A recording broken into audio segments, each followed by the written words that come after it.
Oh, you wait and see. You go back and look through. Well, they've had some very, very good sides. Have played very good footy. One of the keys to the Bloods this afternoon will be Marsh in the back line, and he will need to play a sterling game to try to quell those forward thrusts of the Doggies. Okay, Centrals are kicking to the northern end here. West Adelaide kicking to the southern end. I consider the umpires for the main game today are Richard Fox, Shane Frisabella and Greg Stanley in the boundary line. On the boundary line, Richard Hoare and Tony Simons. And in goal, Graham Bourne and Johnny Caputo. And our first quarter is going to be Dennis Brown. Bounce down. Up go the big men. Scholar got the tap down almost to Jimmy Gowns, but intercepted by Shoeback. I think it was for the Dogs. A big screw punt going over the pack. Will lob almost in the square. A chance now for Geister, who gathers it in, almost gathered in with the left hand. Chance though for West Adelaide as the handball comes back to half forward. The Dogs now have got the footy through Hopwood. He gets it back to Geister on the left boot, but only as far as Piasanti out there at half forward. He turns around and bangs it towards centre half forward. Players set themselves. Oh, great mark at the back to West Adelaide. And Dean Howard, the player, and this will be a great start for the Blood. Yeah, Piasanti took the mark there and virtually played on straight away, so that might be something that Coach Ian Borcharge has insisted that his players do, is play on at every opportunity. But a good mark there by Dean Howard over the back of the pack and will line up for goal. The first opportunity to score here at the Richmond Oval. Dean Howard, 45 metres out, virtually directly in front, comes in now, drop punch on his way, gets very close to the man on the mark and thus had to push it forward. And then thus the big punch over the back from one of the Gowans boys, goes over the boundary line and the first throw-in will take place. We've played 1 minute on the Ducks Hot Water scoreboard, time clock on the Torrens Arms Hotel scoreboard. Nothing yet in this game between Centrals and West Adelaide. Not a bad foray from the Bloods early on. Shoeback got a good kick out of the middle. He played quite well last weekend, the young boy. As the umpire throws the footy in, Stewart takes out of the ruck contest. Schooler pulls him down from behind. In amongst the pack with Steinbrenner going nowhere. And umpire Richard Fox says, give me the share and I'll bounce it down. Do you think Schooler pulled him down from behind or pushed him in the back? It looked like it was almost in the back to me. Yeah, very rarely will umpire play a free kick right in front of goals. Nevertheless, umpire in question, Fox, throws the Sheridan into the turf once again. Good tap with the left hand by Schooler. Bellow tight in the boundary line under the pump, but happy to see the touch line. So the boundary umpire will have another impact on the game, and he'll throw the footy in about 3 metres around from the point post. Yeah, boundary umpire about to throw the ball in. As you heard Andy say, right in that right full forward pocket. Scholar with a left-handed tap. Players go to ground. It'll be Stacks on the mill. And Daniel Lothar at the bottom of the pack. Umpire will move in and bounce the ball. Still in that right full forward pocket at the southern end of the Richmond Oval. Not a big crowd here. Overcast conditions, but ideal for footy. Down goes the bounce. Up they go again, taken out of the air by Hollands, if you don't mind. Around the body will be a miracle goal if he kicks it. He has. Great goal to Ben Hollands, and I'll tell you what, a terrific effort because he actually took the bounce that the big men were supposed to contest, turned around, threw it on the right boot, and the first sausage roll on the board for the Bloods. They go to one straight goal. The Doggies yet to score. I just wonder if that was a set play by Stewart to hold Scholar out and allow Hollands to chip in and grab that ball, and he certainly did snap it truly over the right shoulder through for the first goal. Great start to West Adelaide, just the start that West Adelaide needed. They lead one straight goal on the Torrens Arms Hotel scoreboard. Central District's yet to score, and we've played 3 minutes courtesy of Ducks Hot Water. Good bounce by umpire Prisabilla. Good come there by Gowans. That's the Chris variety. Throws the handball out. Umpire Prisabilla said, you threw it, son. Hence a free kick will go to Louther. Back in the middle of the Richmond Oval, grounding good neck, bangs the footy into the forward attacking zone. Good lead by Piasante. In fact, it's Dabrowski. Took a good mark outside 50, right on his range. Looks to measure the kick down to the forward pocket. Target up there was Charles, couldn't take the mark. Geister comes in, wraps up, taps it towards the boundary line. Race for the ball. Miles used his body beautifully. Threw the handball out, but stolen. So young Cochrane coming into the side. First game for season 2002. Boundary thrown right on the 50-metre arc outer side of the ground. Great courage shown there by Paul Geister. He had the leading forward from West Adelaide coming at him. He ran in and jumped in and punched that ball away. Great defensive work there by Paul Geister. Right, Stewart attempts to take the ball out of the air. Couldn't do so. Dropped it. The Doggies go in there through Steinbrenner. He leaves us a footy. Back into a pack of players. And a bounce down right on the 50-metre arc for the Bloods. They're kicking to the southern end of the Richmond Oval. We played just 4 minutes of the first quarter on the Ducks Hot Water time clock. And the Doggies down the gurgle at the moment by 1 goal. The ball into the pocket. First there is Bello. Through the ball to Jimmy Gown. In turn to Michael Stevens. He'll break away from half-back. The first to foray forward as the play's been allowed to go on. Up towards Keenan Ford. Most of the players stopped. Keenan Ford, however, still going after the footy. Gives it to his teammate there in Cochrane, who goes short. Here's a chance now. It's Jimmy Gowns. I think inside 50 will go bang with a drop punt. And he's put it away to the right-hand side for the minor score to the Doggies. They go to 1 behind on the Torrens Arms Hotel scoreboard. The Bloods are 1 straight goal. Yeah, Josh Charles coming off for West Adelaide. He was injured in that forward thrust there from West Adelaide before, from Paul Geister jumping back into the pack. Great carry shown by Paul Geister. The player coming on is, for West Adelaide there, is Simon Munn. Paul Peacher in game number 5 brings the footy in from the crumbing contest. Joe Schuback swings on the left foot. Good looking kick towards Holland. Uses Lothar in the overlap, tries to break a tackle from Ford. Umpire said got him too high. No, a little bit lucky. It was high there, but the first arm was around the waist. That's right. The first tackle was good. Second arm was around the throat. So Lothar will take that. Take him when you get him. Plays on the right foot. Bangs the Bulldog, bangs the Bloods into attack. Dabrowski was a target. Good crumb from Holland, sitting and waiting. Cassisi's in amongst the contest. Under the pump and taken high for mine. Umpire said, no way, Undies. He wasn't taken high. Sun will have a bounce about 40 metres out from goal. Yeah, 1 straight goal. West Adelaide leads Central's 1 point on the Torrens Arms Hotel scoreboard. On the Ducks Hot Water time clock, we played 5 minutes 45 seconds of this first quarter. Bounce down 45 metres away from the Blood goal. Comes down to Schuback. He couldn't do much with the footy. The umpire's found a free kick. It's going to go Westie's way, and it's going to go to Ben Hollands, and the umpire indicating for too high. And so Holland now, great opportunity to kick West Adelaide's second goal, and he's well within kicking distance and usually a very accurate kick. Certainly is. The deputy vice-captain, the vice-captain of West Adelaide has already kicked 1 so far, and a great snap it was over the shoulder very early in the game, and Hollands now has got a chance to just edge West Adelaide that little bit further away. Comes in, drop, punts on its way. Looks pretty good off the boot. Will it have the distance? Oh, yes, it has. Another goal to West Adelaide. They now go to 2 straight goals, leading Central District to 1 straight point on the Torrens Arms Hotel scoreboard. And Ben Holland certainly up forward, being a live wire as he comes through the midfield. And 2 shots at goal, 2 goals, DB. Yes, and both off the boot of Benny Holland, and wonderful opportunities, there's no doubt about it. Just before he got that free kick, he read the ball beautifully off the pack undies, ran into trouble on that occasion, but ended up getting a free kick. Yes, a good start for the Bloods. You take it when you get it. 7 minutes gone on the Ducks Hot Water time clock. Umpire Stanley in control of this stage. Big fly by Stewart. Taps it down to his favour. Laufer on the left foot. That's possession number 5 for him. Into attack once again. Dabrowski had a good contest. Working well there was Cassisi. Swings onto that left hand towards Cotter. Former Dog, and he goes out towards the storming Norman. Couldn't take the contest, but he followed up beautifully, taps it back towards Cassisi, wants to get on the left foot. That's where he goes, into the hot spot. Pack sets itself, big fly by Hollands, couldn't complete the mark. Sitting and waiting with Schuback, wrapped up beautifully by a Doggy defender. We'll have a bounce down 20 metres out directly in front. Yeah, it was set up there for Hollands to take the big fly on these, but he did show a great deal of discipline there and not try to go for the mark. Spoiled the ball down to his crumbing forwards, and they've held the ball in the area for a scoring opportunity. Yes, quite right, Smithy. Unfortunately, he's only about 5'10", so pretty hard to take a big fly. From that contest, Schuback got the handball partly smothered. Hollands there was trying to throw a handball out towards a teammate. That's Cotter. Missed the footy. Swatala comes in and wraps it up. Again, ball in dispute. Steinborn has taken high for mine. Umpire Fox agrees. Ducked the head, though. And the Doggies will clear from half-back. Yeah, certainly did duck the head, DB. Good call.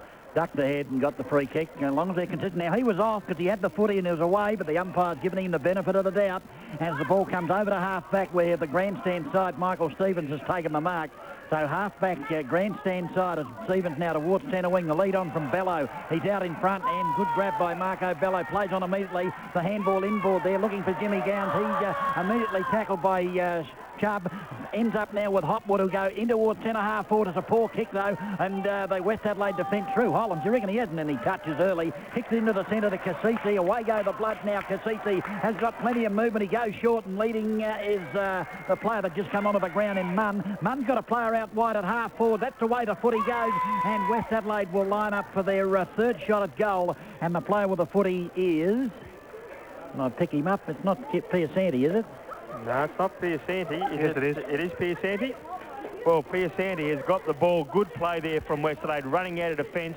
Hollands again, one of the instrumental players for West Adelaide. Pierce Andy's got the ball. He'll kick from around about 48 metres out on about a 45-degree angle at a side ground right in front of the Torrens Arms Hotel scoreboard.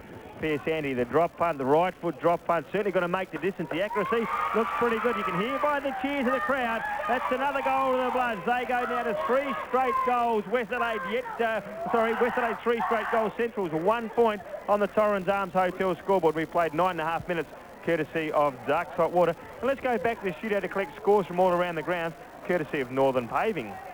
Port Adelaide 1 straight goal 6, lead the Eagles yet to score. Glenelg 2 straight goals 12, South Adelaide 1 point. We've got the Western Bulldogs 6-3-39 leading Richmond 5-5-35 and Geelong 3-10-28 leading Melbourne 1-4-10. Thanks to Northern Paving, back to Richmond. Piasanto with his first goal in senior footy takes the Bloods to 3. Handy lead here halfway through the first term. Stewart tapped it, followed his footy up once again, tries to crash his way through the tack. Umpire said you had prior opportunity, big fella. That's holding the chutney. So accordingly, through the middle of the ground, Schooler, I think, will have the free kick. Well, looks like we're going to have plenty of those today, holding the ball, because he really would...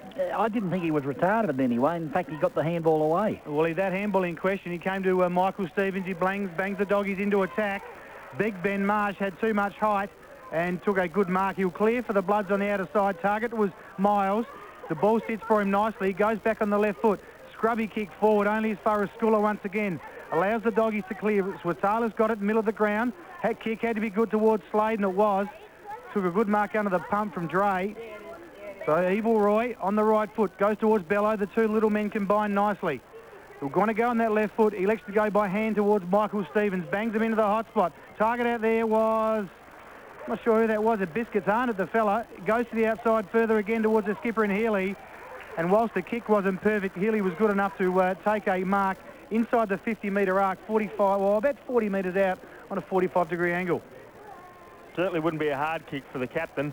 He's kicked a few goals this year, but Central's just look up and find the body so well. Their skills are very, very good. Obviously drilled very well by coach Alistair Clarkson. Now Healy will line up. Well, 35 metres he'll kick from, I would think. Comes in, drop punt, easy kick for Healy, you think, but he sprayed it away to the left-hand side, and gee whiz, that would give the coach a real headache there, DB, let alone giving a Panadol a headache, that sort of kick. Yeah, well, normally, I think he's better on the run, but gee whiz, you would have expected Daniel Healy, with the experience he's got, to score at least as the ball comes out to the grandstand side. Big pack of players, and there's a mark in there. It might be Stewart, I think, that's grabbed the footy. Stewart, yep. And it wasn't a bad guess, Mark. Stewart, as Stewart now half-back grandstand side, will kick the ball along centre wing.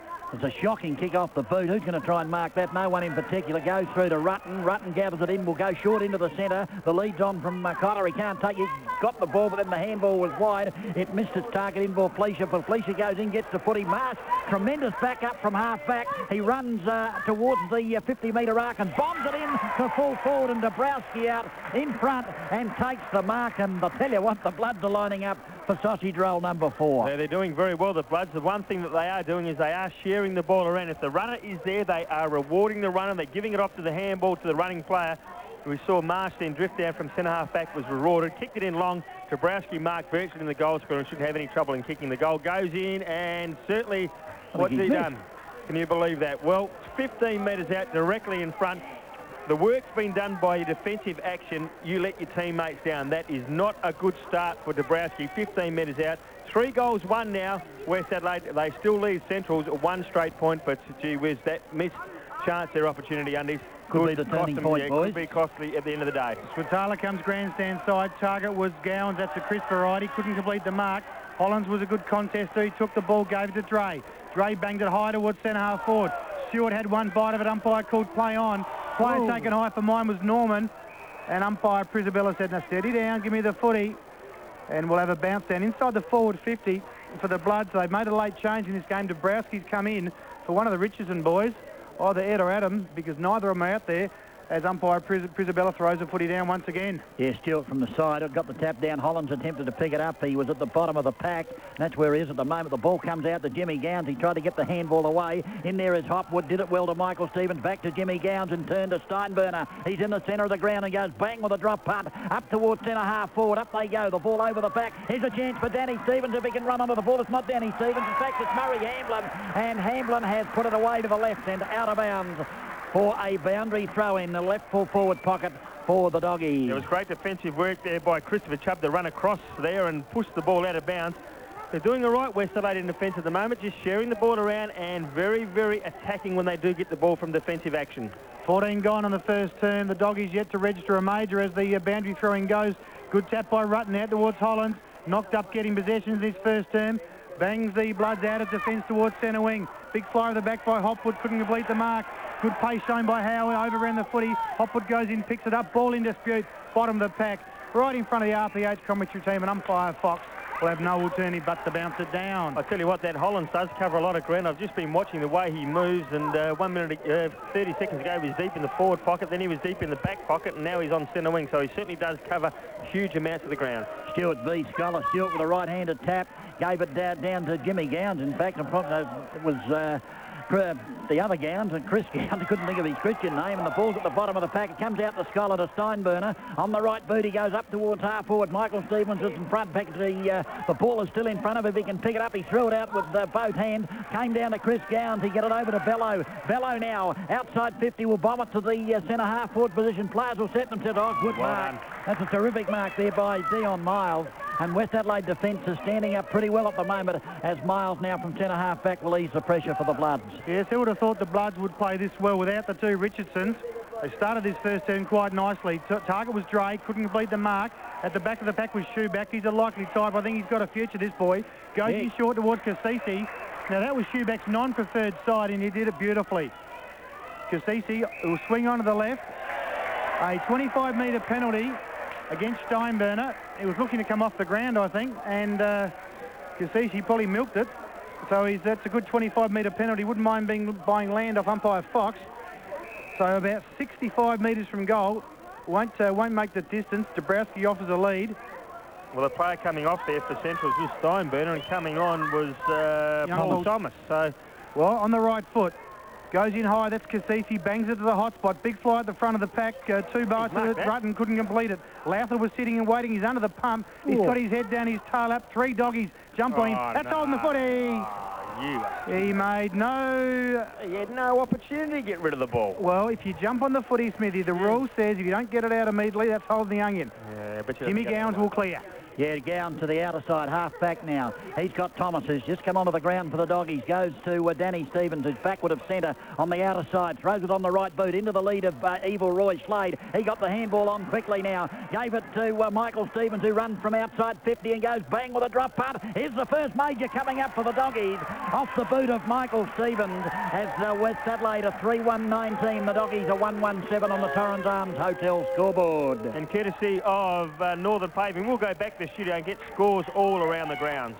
Port Adelaide 3-1-19 lead the Eagles 3 points. Glenelg 4 straight 24 lead South 1-1-7. Richmond 7-5-47 lead the Bulldogs 6-3-39. Geelong 4-10 34 leading Melbourne 4-5-29. Thanks to Northern Paving. Back to Richmond. Yeah, great play there by the central side. Again, they just used the ball so well.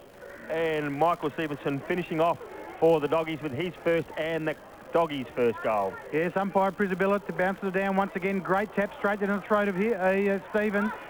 Ball stolen over by Howard. Kicks the Bloods into attack. And Simon Munn, who's come into the side from playing in the twos last week, offered the lead. Had only had 2 or 3 yards on his opponent in Hicks.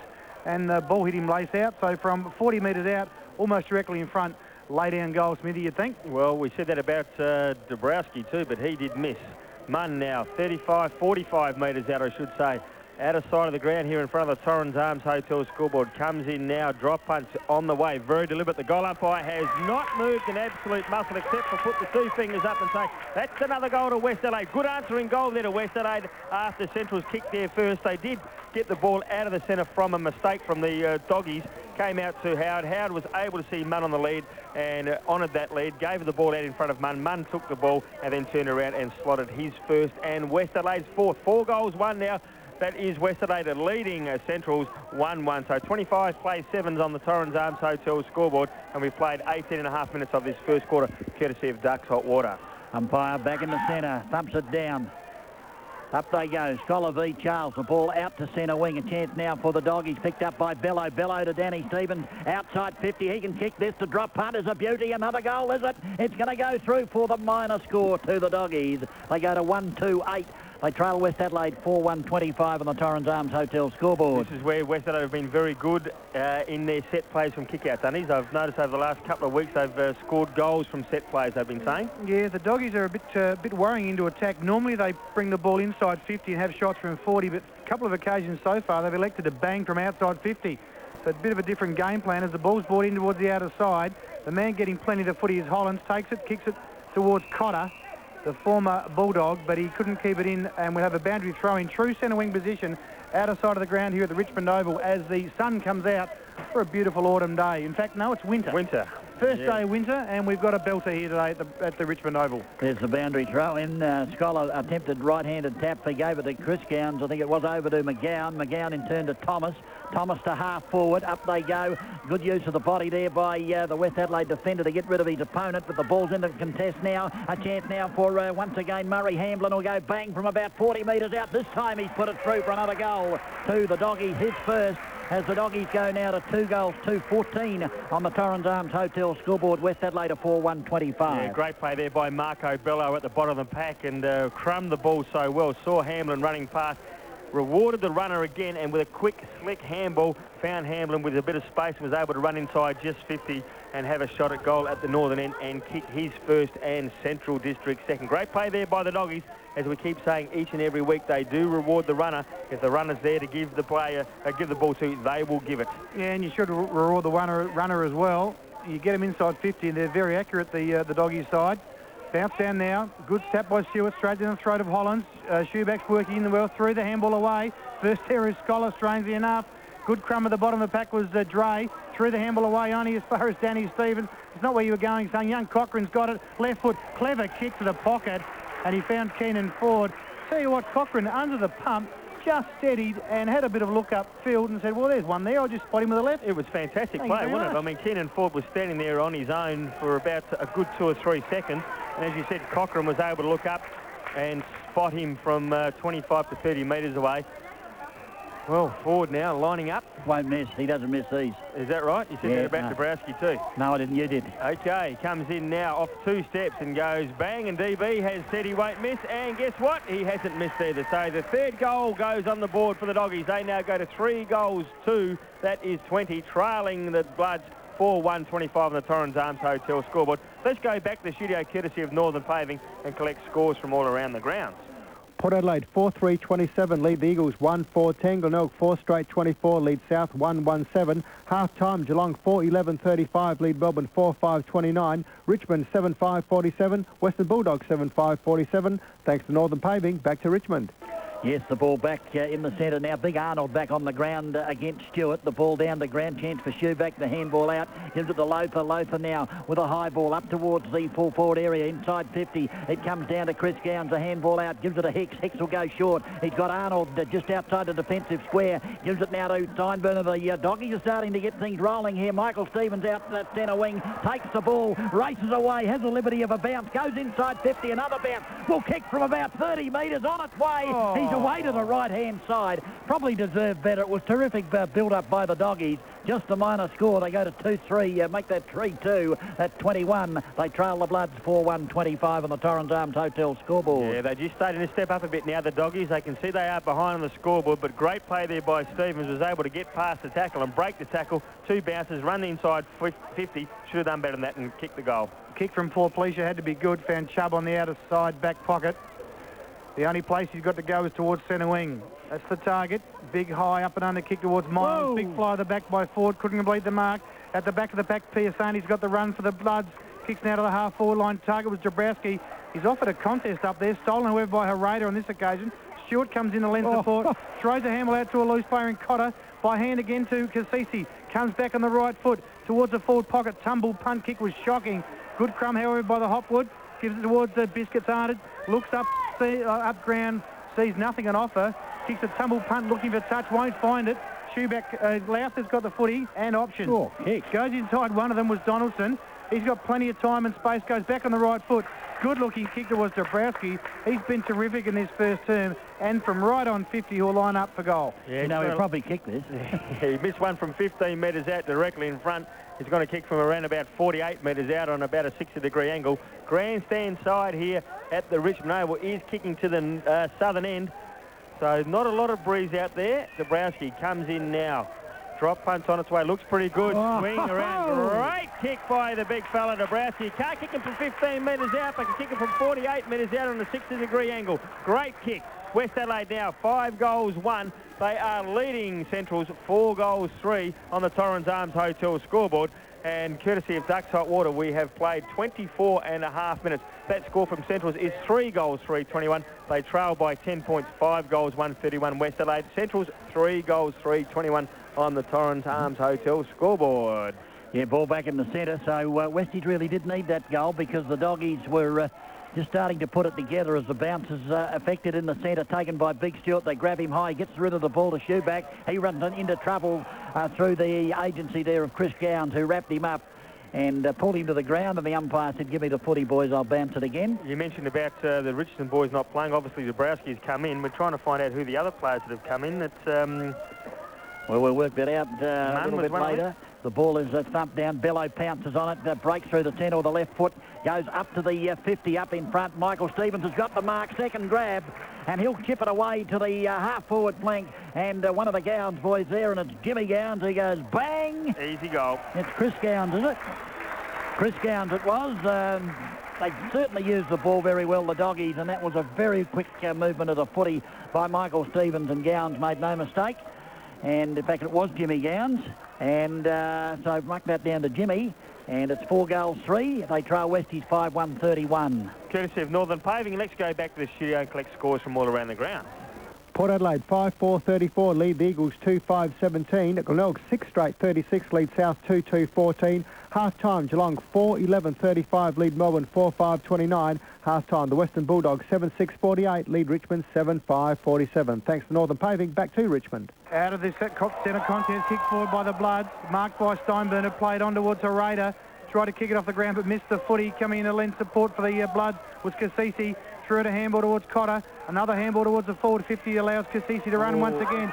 Pulled down from behind, umpire calls play on. Ball in dispute at the bottom of the pack. The doggies through sheer weight of numbers get the ball to Bello. Has a bounce, can have another one. Probably have a cup of tea if he likes to. Looks up ground, can't find anything. Goes looking for touch. Michael Stevens comes on and uses some pace, but he can't keep the ball in. Boundary throw in out of side between wing and half forward. 26.5 gone in the first term of the Ducks Hot Water time clock. 4-point ball game in favour of the Bloods.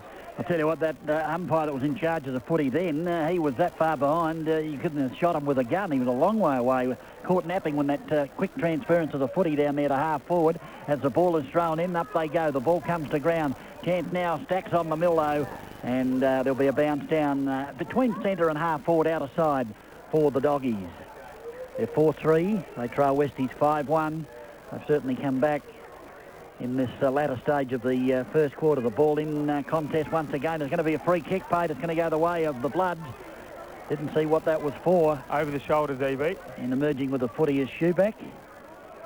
Shoeback now onto the left boot. Comes into the centre. He's looking there for Howard. The ball comes over the back. Beautifully gathered in by Hopwood. Hopwood will throw it on the right boot. Go up inside looking for Jimmy Gowns. Jimmy will run into the open goal.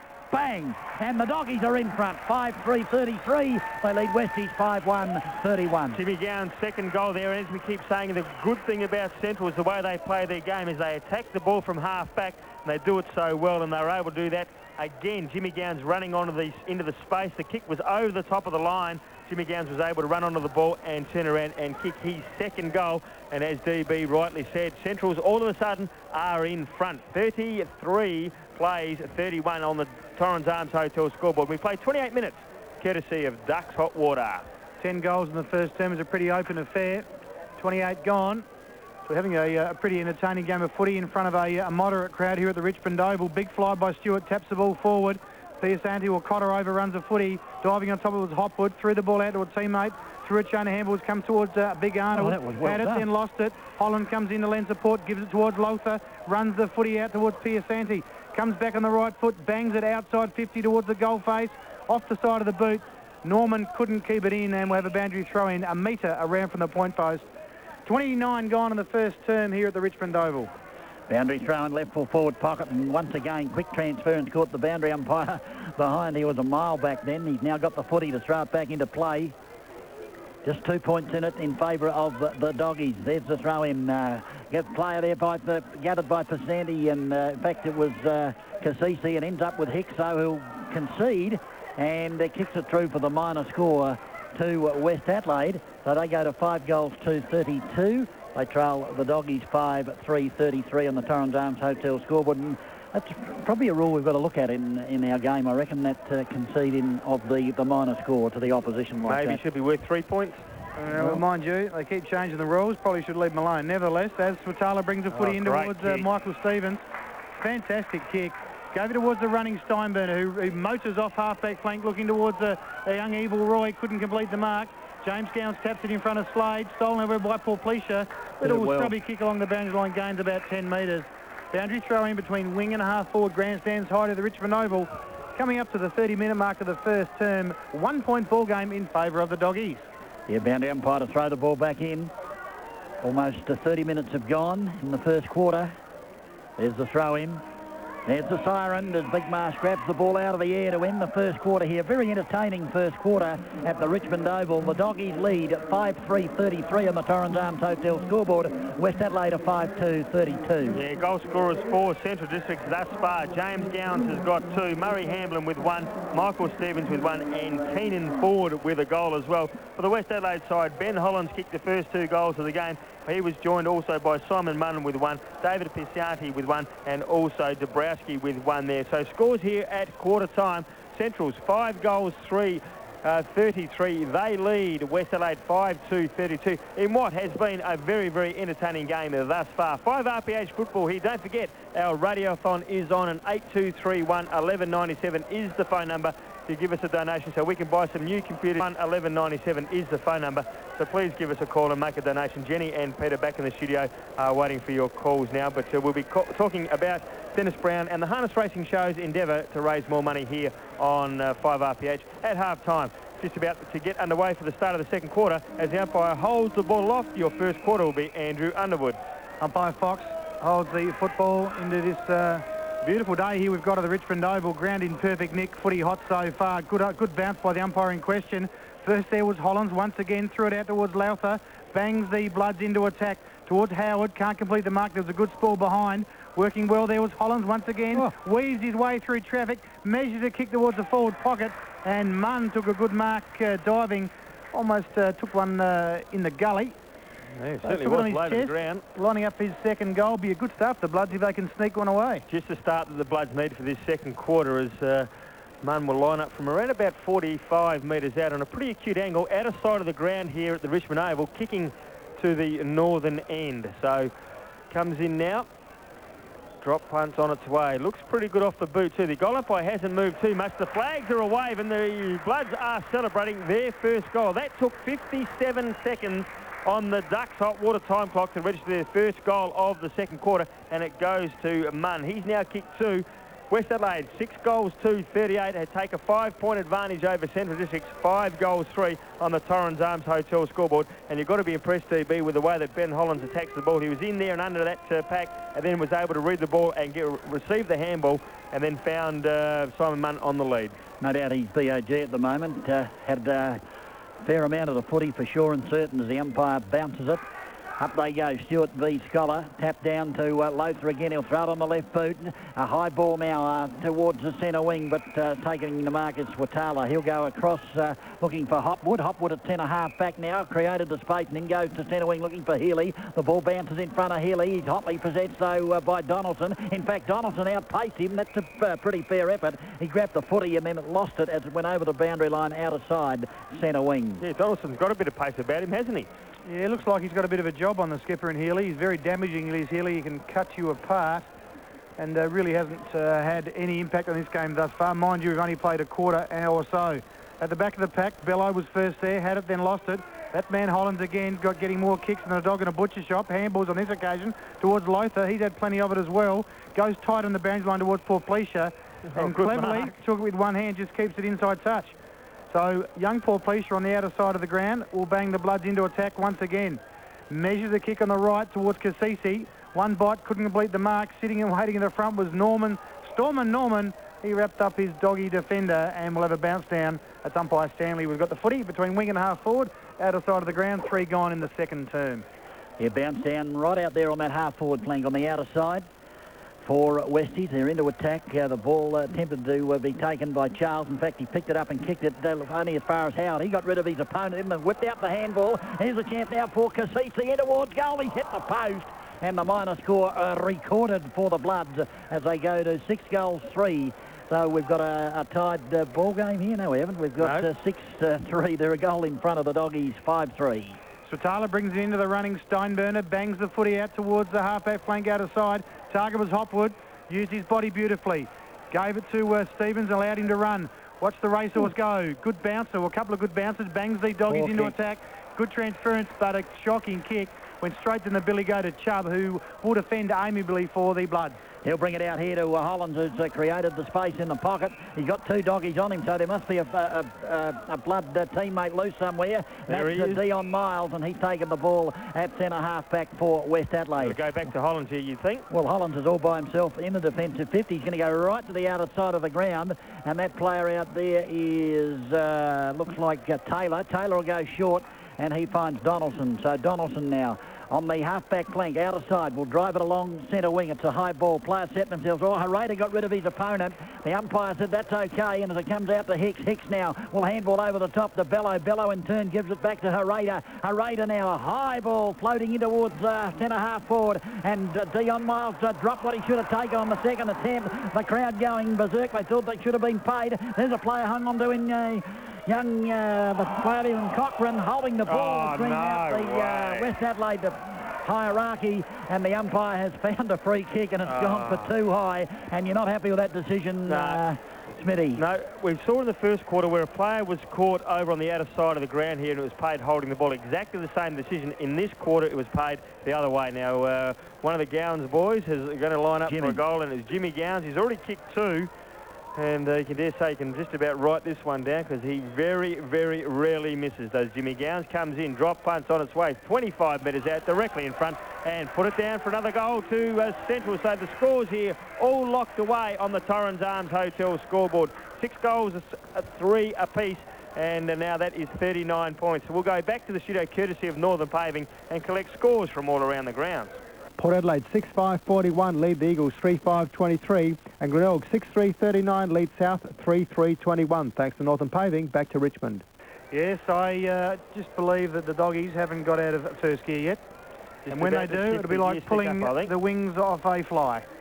Umpire throws the footy down once again. Favours Sculler. Taps it down to the check side. First there was Damien Hicks at centre half back. Got plenty of time and space. Swings the ball grandstand side. 2-1 in favour of the Bloods, but Danny Stevens is first there. Quick handball out towards Swatala, throws the footy in front of him. Bello comes in to try to pick it up, but he can't do so before the boundary line accepts the footy. Boundary throw in on the grandstand side here at Richmond Oval, right in front of the RPH commentary team. What's got pulling wings off a fly has got to do with Central? Well, he's saying that they'll be like Central pulling the wings off the fly. The fly happens to be West Adelaide, as the ball has been taken out of that boundary throw-in. Well, you've lost me. No, well, I reckon they're just playing with the Bloods at the moment. I think the Bloods are playing very good footy. Well, they are, but I think Central haven't got out of first gear yet. Well, I reckon the Bloods can't play much better. Well, they haven't been allowed to get out of the first gear. Well, perhaps they're both using go-karts, and there's no second gear as the ball is taken by Lothar. Ducks the head, and you'll get a free kick. So we've seen that twice now. If you duck the head, you'll get the free kick. Fair enough if they keep it up. If you're going to be consistent, you don't mind that. So Lothar now backward of centre wing will drive the Bloods into attack. There's the kick up towards Dabrowski. It goes over his head. Chance now for Norman to pick up the footy. He can't do anything with it. Comes out to Danny Stevens. Intercepted by Slade. He goes to ground. They've got him though. Munn and also Big Stewart tackle him. The ball goes to ground. There'll be a bounce down. Centre wing on the grandstand side. Yeah, scores all tied away here at the 7-minute mark of the second term. That's on the Duck Saltwater time clock. 39 points apiece on the Torrens Arms Hotel scoreboard. Umpire Prisabella in the true centre wing position, grandstand side. Just indicates the ruckman to hop out of his way so he can bounce the footy. Schooler's got front position, but it favours Stewart. Throws a handball out towards Lothar. He's had plenty of the footy. Allows Piasante to run. He's a likely type, this young boy, in his first season of senior footy. Up there towards Howard. Good crumb there by Cassisi on the left foot. Goes to the hot spot. Norman had it spoiled from him. Out there is young Cochrane. Just fumbled the ball, but he managed to get it to a teammate in Swatala. Back towards Damien Hicks. High up and under kick. Catch that, boys, if you can. Follow the bouncing ball out towards young Cochrane. He's taken out of the contest as he kicks it. Chris Gowans is there as well, but the boundary line beats them all.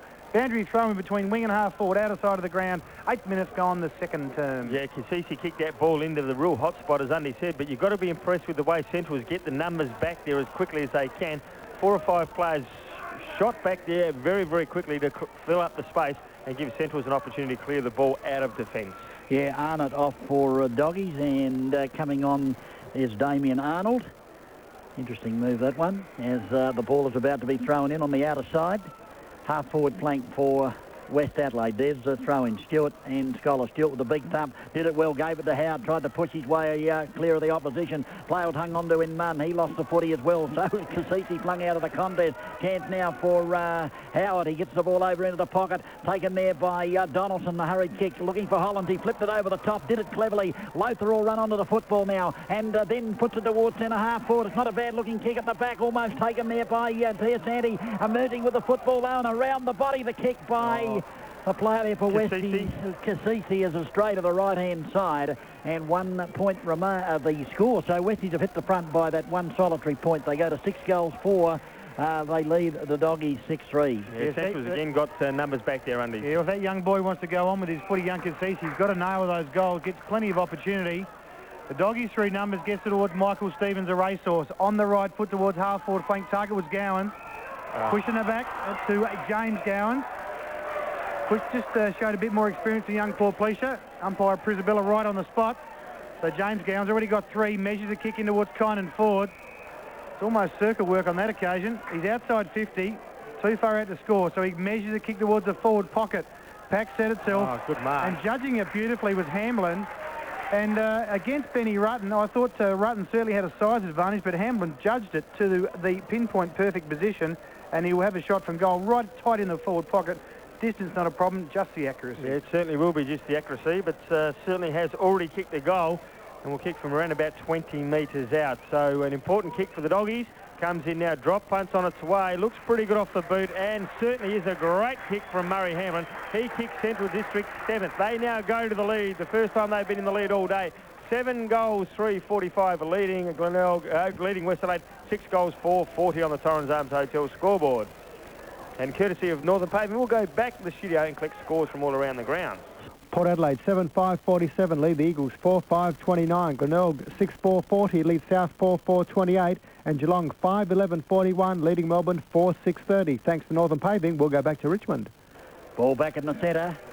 Doggies in front for the second time as the ball is thumped down, taken by Holland. He can't get rid of it, though. They tackle him left, right and centre. It's kicked off the ground up to half-forward. Slade now tries to run onto the footy. Rex, he ran over the top of the footy. Don't know how young Paul Fleischer got out of that, but he did. The handball over the top. He's found his teammate there. That player was Cotter. Cotter now gives it to Donaldson. Donaldson onto the long lead of Norman, and he takes the mark way out at half-forward, outer side for the Blood. So Luke Norman now with the football. About to put the Bloods into attack. It's a high ball that didn't come off the boot all that well. It's going to sail towards the half-forward flank. Big pack of players offhand. Tanks for Shoeback. He went without the footy. He is looking for the free kick. Going in there is Jimmy Gowans. Gave it to He Ain't Heavy. That's Chris Gowans, and he puts it on the right boot. But he didn't look because it's all the Bloods, and back there is Donaldson. Donaldson's got time to do anything he likes, and finally he decides, I'm going to kick it. So he goes bang. It's a long kick up towards full forward. Up they fly. Ooh. The ball off the hands, though, and through for the minor score.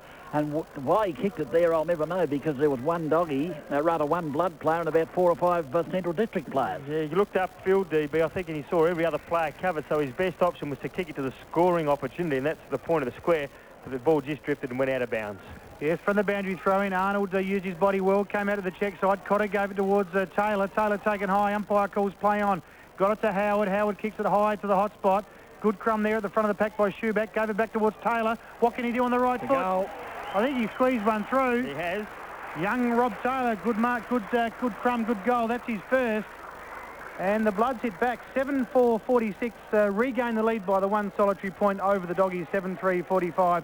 12 and a half gone in the second term. Well, they just worked that ball so well, did West Adelaide. It wasn't pretty football, but they were just able to share the ball around till it came to Rob Taylor. He thought, well, if we're going to keep handballing, we're not going to score a goal, so he threw it on the boot, and luck's a fortune for him. It went through for his first and West Adelaide's 7th. 7 goals, 4 now, 46. They've taken the lead over Centrals, 7-3.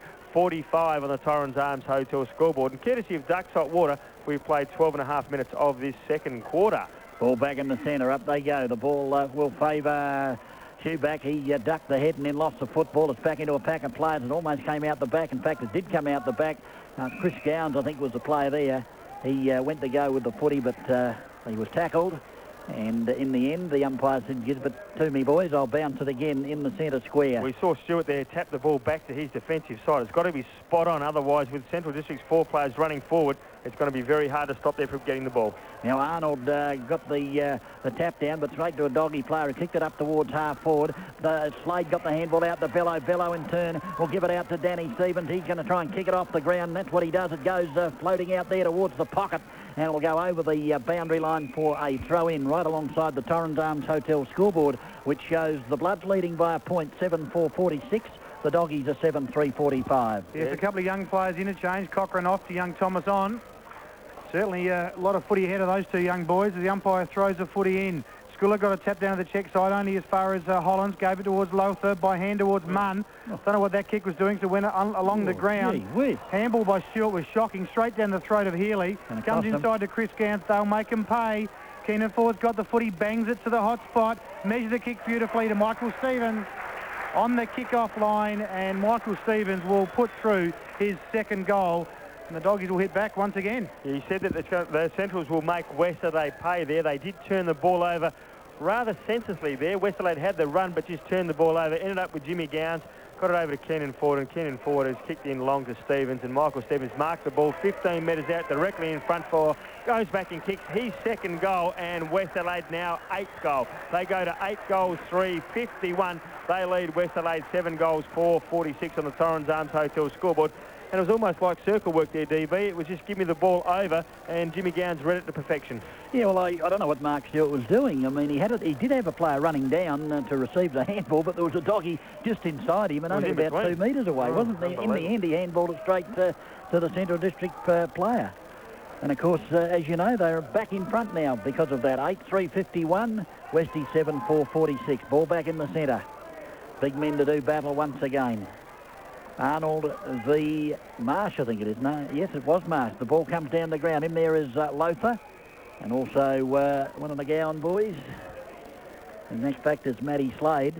And the umpire said, which he's done quite a few times after a centre bounce, he's had to recall it almost immediately. And there'll be another bounce in the centre. Marsh v. Arnold. The ball down to McGowan. He went for a handball. The ball was smothered back into a pack of players. See if he can get it out of there undies. The umpire's going to bounce it again. There's a player we haven't called too much today, is Rick McGowan, normally one of the real playmakers of the Central side. Well, that's because he's been putting on sitting on the bench, Smithy. Oh, fair enough. So, sharp as attack as always, my friend. Well, you said come on. When did he come on? Well, the player in question, McGowan, he's got that ball from that contest straight towards Gowans. They're into attack. The two doggy defenders spoil themselves, comes out towards Taylor. Miles has got the footy on his defensive 50. Goes in towards two teammates. One of them is Holland. About possession number 412 for him for the quarter and a half so far. Played very well. One-handed mark. Held his opponent out with one hand. That's Munn. Outside 50. Goes to the goal square. Howard sitting under the footy. He'll get a free kick. Surely. He'll get a free kick for sure. Umpire Prisabella was right on the spot and he called it correctly. Probably the Doggies players had no alternative because he was going to take a mark about 2 metres out and kick a goal nevertheless. So they infringed, and Dean Howard will line up and kick his first goal for the afternoon, and it'll be the Bloods 8 to put them back in front. Certainly will go back, but great play again by Ben Hollands, as you said, Undies. He just keeps getting the ball, and again, got the ball through the midfield, kicked it in long. Howard's taken the free kick and gone back and kicked his first goal. West Adelaide now go to 8 goals 4. They lead Centrals by a straight point, 8 goals 3 on the Torrens Arms Hotel scoreboard. Well, when did McGowan come on? About a minute before you called him. Oh, kidding me. Yeah, a lot of credit goes to Simon Munn on that occasion. Well, am I going then? Well, you probably missed him because he's right in front of us, nevertheless. As I said... Cochrane game on for Thomas. Yeah, that was another change after that, mate. Oh, well. Well, Doesn't matter. We're all human. 17 gone the second term. We got a ball game, DB. Yeah, and as I was trying to say before, Simon Munn, who took that mark, he had the foresight then to kick it quickly to Howard, who had created the space, and consequently they got a goal out of it. As the ball is in the centre now, the man in question, McGowan, he got it over there to the player in Steinburner. Matty Slade gave him the ball, in fact, and now he goes back into the centre centre, looking for Swatala. Swatala will tip it over the top. He's got Healy out there at centre wing. He runs towards half forward now, gathers in the football. He'll throw it on the left boot. A high ball coming in towards centre half forward. Up they fly. At the back, Hamlin went up before acceptance. As the ball to ground, the handball's like greased lightning, but a beautiful interception by the big bloke there in Rutten.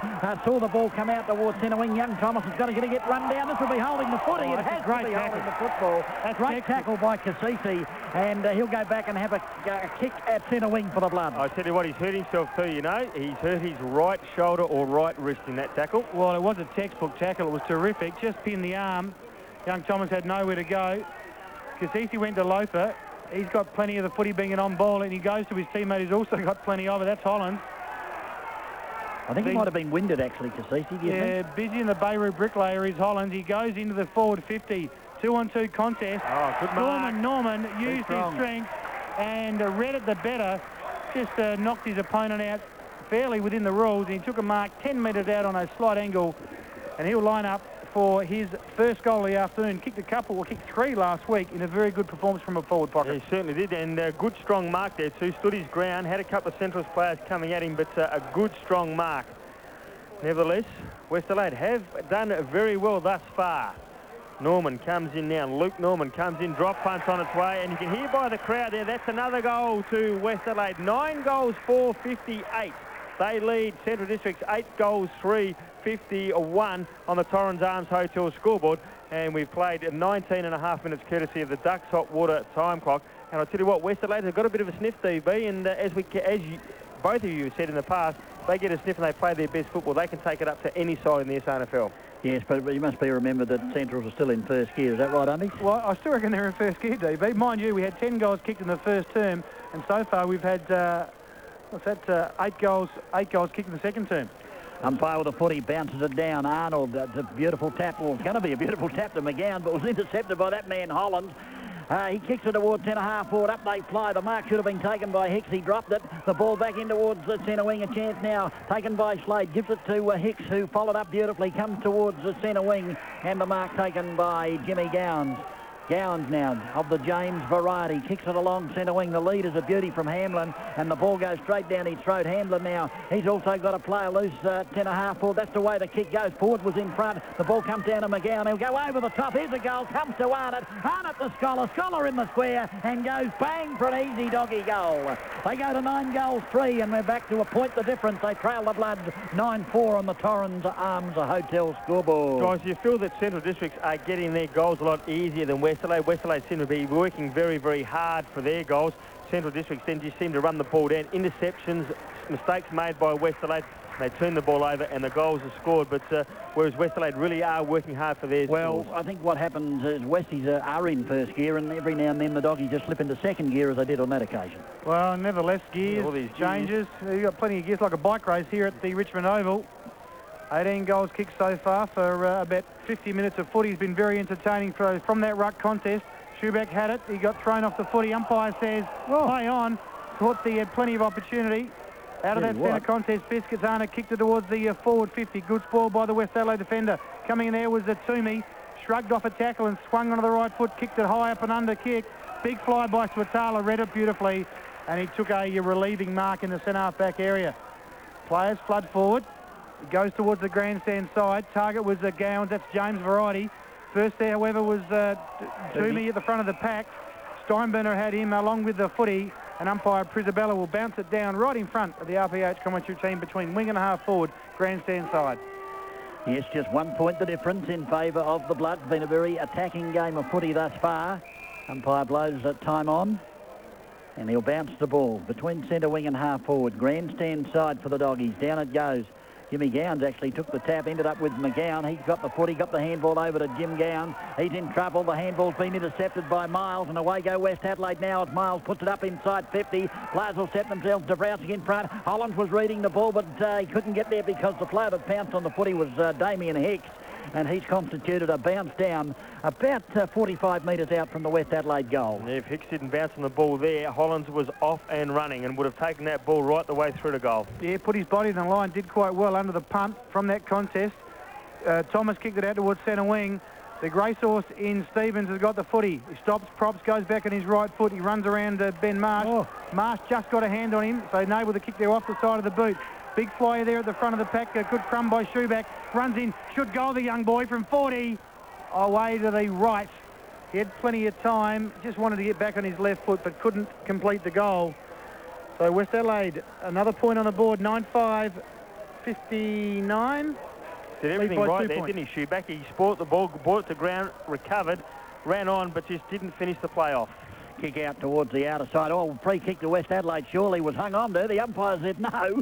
I can't believe it as the ball comes back out now to Thomas. He gives it to Slade, and what's happened here? It's gone out of bounds on that half-forward flank outer side for West Adelaide. 23 minutes gone of this second quarter. It is Central Districts 9 goals 3, trailing West Adelaide 9 goals 5 on the Torrens Arms Hotel scoreboard as the Gowans boys make a change. James Gowans off and Chris Gowans on. Ball being thrown back in, out on that outer side, back into a contest once again. The umpire said, give me the ball, boys. I'll bounce it. Right half forward, outer side for the Bloods. They lead by 2 points. We're into time on here in the second quarter on the Ducks hot water time clock. And the umpire will bounce it. In fact, he's thrown it up. Up they go. Marsh contested that one. The ball back into pack of players once again. It's at the bottom of the pack. West Adelaide attempting to get it out as the Doggies. It's back in, though, underneath about 3 or 4 players. Matthew Toomey was out there, and once again there'll be a bounce down outer side half forward. Well, umpire Prisabella on this occasion will throw it up. Pretty spongy surface outer side of the ground here at the Richmond Oval. Tapped down towards the boundary line. Stolen, however, by Bello. Tapped on by Slade. They gain about 40 metres to be in the true centre wing position on the outer side of the ground here at the Richmond Oval. 24 and a half gone. Entertaining game of footy. 18 goals kicked so far. It's a 2-point ball game in favour of the Bloods. So boundary throw in once again. Just sense the Doggies are doing just enough to keep the Bloods at bay. McGowan took a good crumb. Munn wrapped him up. They were going nowhere. So umpire Prisabella will be in the action once again. We'll see whether he bounce it down, DB, or perhaps throw it up again. Probably bounce it this time. He's away from that spongy area. As you know, he threw it up again. So he's taking the easy way out as the ball comes down here to Cotter, I think it was. He kicks it, the ball went to a teammate and the kick was a shocker. Ended up now with Steinburner. He gave it to Danny Stevens. He was looking there for Hopwood, who slipped over to vital stage. Harada's got a touch of the tumbles. Beautiful tackle by Howard. Thinking that was unreal as it comes out now to the Browski. You better get rid of it, son. He kicks it up towards half forward. Up they fly. The ball goes over the back. Hicks there in opposition to Shoeback. He's on his wrong boot. That's the right foot. He kicks it around the body, but it's through for the minor score. And what about that tackle of Howard? Wasn't it fantastic? Just stopped him dead in his tracks, and otherwise they were away again, Siddons. But Dean Howard certainly playing a great game for West Adelaide. Yeah, it reminds me of Greg Riddleston in his heyday. No one ever used to get past him. Ball came in towards the Steinburner, puts the pedal to the metal and runs around Toomey, gets onto the left foot, certainly runs his measure. Kick had to be good, it wasn't. At the back of the pack, Donaldson picked up the crumb, swung onto the left foot around the corner towards March. Couldn't complete the mark. Steinburner again in the thick of things. He was held without the footy. And umpire Prisabella adjudicated that he'll have a 50-metre penalty. Have a free kick along with, looks like it would be 25 or 50. It'll be 50. Well, if it's 25. Only 25, I'd still like to buy land off him as well. Nevertheless, centre wing out of side, Steinburner. He's got to turn the pace, this young boy. Goes on the right foot towards the half-forward flank. Pack set itself. At the back, Condon Ford couldn't complete the mark. Ball in dispute at the bottom of the pack. Chris Gowan's trying to extricate the footy from that pack. Can't do so. In amongst it was Slade, weaves his way through the traffic, can't get a clean possession to his teammates. Ball again in dispute. The players jump on top of the footy. And umpire Prisabella, who's the man in question, will ask for the Sharon once more to bounce it down right underneath the Torrens Arms Hotel scoreboard, which indicates 3-point ball game in favour of the Bloods. Certainly had a fair bit of the play as umpire Prisabella. And the last time we saw him, he threw it up, and he throws it up again, out of side. Up they go. The ball tapped down by Arnold. Here's a chance now for Chris Gowans. He runs onto the footy. He's on the left boot. The kick's going in towards full forward. Will it go across? It will. And through for the minor score to the Doggies. They go to 9-4-58 on the Torrens Arms Hotel scoreboard. West Adelaide 9-6-60. 27 minutes have gone in this second quarter on the Ducks hot water time clock. Ball to be brought back in by for Pleasure. He goes to the outer side looking for Miles. Up over the top, Miles of Bellow took the mark easily, gave it to Donaldson. Donaldson's in turn, gives it back to poor Pleasure, I think it was, or was it Dre? Dre kick up towards half forward. Here's a chance for West Adelaide. Holland got the handball over, but it missed its target. There goes the player there in Dabrowski. I think it was Toomey. It was got the handball out. West Adelaide are a chance here. Has the ball. That's holding the footy, surely. Oh, gee whiz. Umpire, he was nabbed clean and fair, I thought, but the umpire said play on as it comes back now to Toomey. Toomey will go short now, looking for Marsh. Marsh will play on, and dodge pass. He'll put it on the left boot now. Brings it out towards half forward. The kick there, he's looking for Howard. There's a player being hung onto. Howard's got the foot. He ducks ahead. He'll get the free kick. Fair enough. The umpires have been paying it. And the free kick, Daryl Smith will go to Dean Howard. Yeah, well, Dean Howard's going to have a, well, you wouldn't think he'd have a shot for goal. He'll kick from 55 metres out, but as you said, DB, he did duck the head, and the umpire's been paying it all day. Right, Howard outside 50 now. The drop punt going in towards full forward. Players will set themselves. The ball comes to the ground. A chance by Lothar. I think he's kicked a goal. Great opportunity goal to young Lothar for West Adelaide. They go to 10-6, 66. The Battle of Central Hastings. District's 9-4, 58. And courtesy of Northern Paving, let's go back to the studio and collect scores from all around the ground. At Woodville, the Eagles have hit the front 9-6-60, leading Port Adelaide 8-5-53. Half-time at Noarlunga, Grenog 8-4-52, lead South 5-4-34. We've got Geelong 8-13-61, leading Melbourne 5-6-36. And the Western Bulldogs 12-6-78, leading Richmond 10-9-69. Thanks to Northern Paving. Back to Richmond. Free scoring affair here at the Richmond Oval as umpire bounces the ball right on the half-time siren. How important was that goal? 10 goals kicked in the first term, 9 in the second term between the two sides. We'll see the score at half-time. The Bloods 10-6-66 lead the Doggies 9-4-58. My learned colleague, Daryl Smith, will give us a rundown of goal scorers. I certainly will. West Adelaide, they've got 2 from Ben Hollands, Simon Munn, and then singles there to Luke Norman, Rob Taylor, Daniel Lothar, David Pisanti, Dean Howard, and also Dabrowski. For Central District, 3 to James Gowns, 2 there to Murray Hamblin, and then singles there to Michael Stevens, Kenan Ford, and Paul Scholar. Great game of football here at the Richmond Oval, where the half-time scores are West Adelaide in front, 10 goals, 6-66. How often do you hear that score called in a game of football? 10-6-66. Central District's 9-4-58 on the Torrens Arms Hotel scoreboard. Courtesy of Northern Paving, let's go back to the studio and collect scores from all around the ground. Central Districts are only in first gear at the moment as the umpire holds the ball aloft for the start of the second half here, and your first quarter will be the one and only Dennis Brown. Yeah, well, that's actually Undies that reckons that they're in first gear. We'll find out, won't we, in the second half. Down goes the bounce. Stewart in opposition to Scholar. The ball down to McGowan. Away go the Doggies up towards half forward. Inside half forward. Chris Gowns, the handball out. He's looking there for Jimmy Gowns. The ball comes back out to Chris Gowns. They're trying to wax it between themselves. Player ducked the head. Will he get the free kick? No! He won't get the free kick this time. Ducked the head, grabbed high, but this time no free kick, and there'll be a bounce down 50 metres out from goal. I wonder if the umpires' coaches had a chat to them. Yeah, Cassisi off for the Bloods, gone straight down the race just straight away there, so there might have been a shoulder injury or a wrist injury. You're right, he had a pack on his shoulder at half-time. Okay, yes, so umpire Prisabilla in question. I just thought he was perhaps out of position for that last decision, because he was certainly taken high. So he throws the footy down right on the 50-metre mark. Good tap there, stolen by Michael Stevens, kicks it high, up and under kick. Catch that if you can, boys.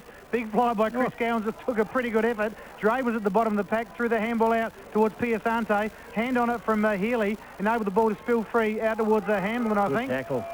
Tackled beautifully by Chubb will result in a bounce down. Umpire Fox has control of the footy. Sharon in hand, about to get us back underway, outer side of the ground. Yeah, there's the bounce down. Players will go up. Stewart the tap.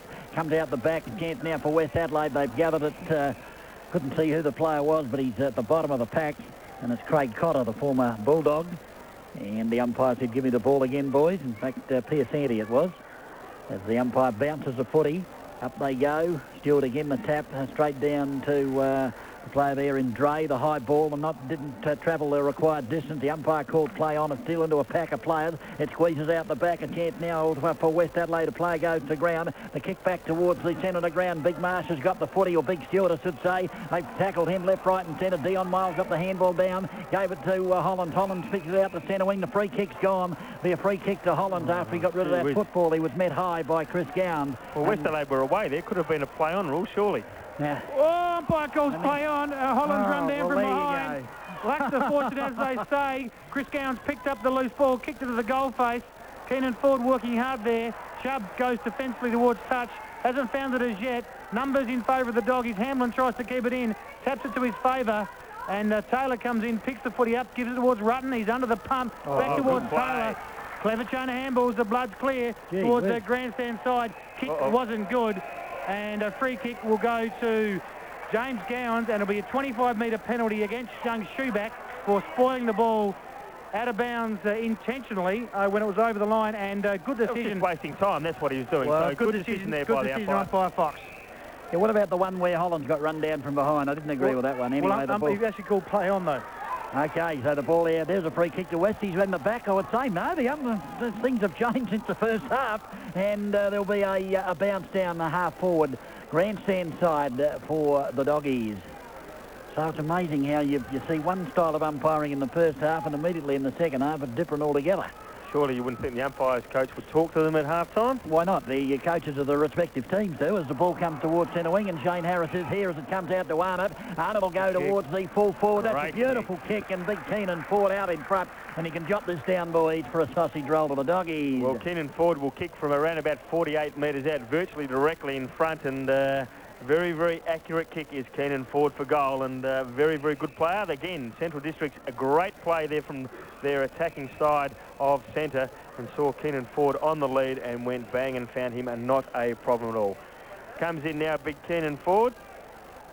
He's already kicked one, going for his second goal. Off for about 3 or 4 steps, and DB, he has just got it over the pack there for his second goal, and Central Districts now go to 10 goals for 64. They'll still trail West Adelaide 10 goals 666 on the Torrens Arms Hotel scoreboard. Courtesy of Ducks Hot Water, we've played 4 minutes of this second quarter. Centrals did lead by 1 point at quarter time. They trailed by 8 points at half time. Now they trail by 2 points, and we played 4 minutes of this third quarter.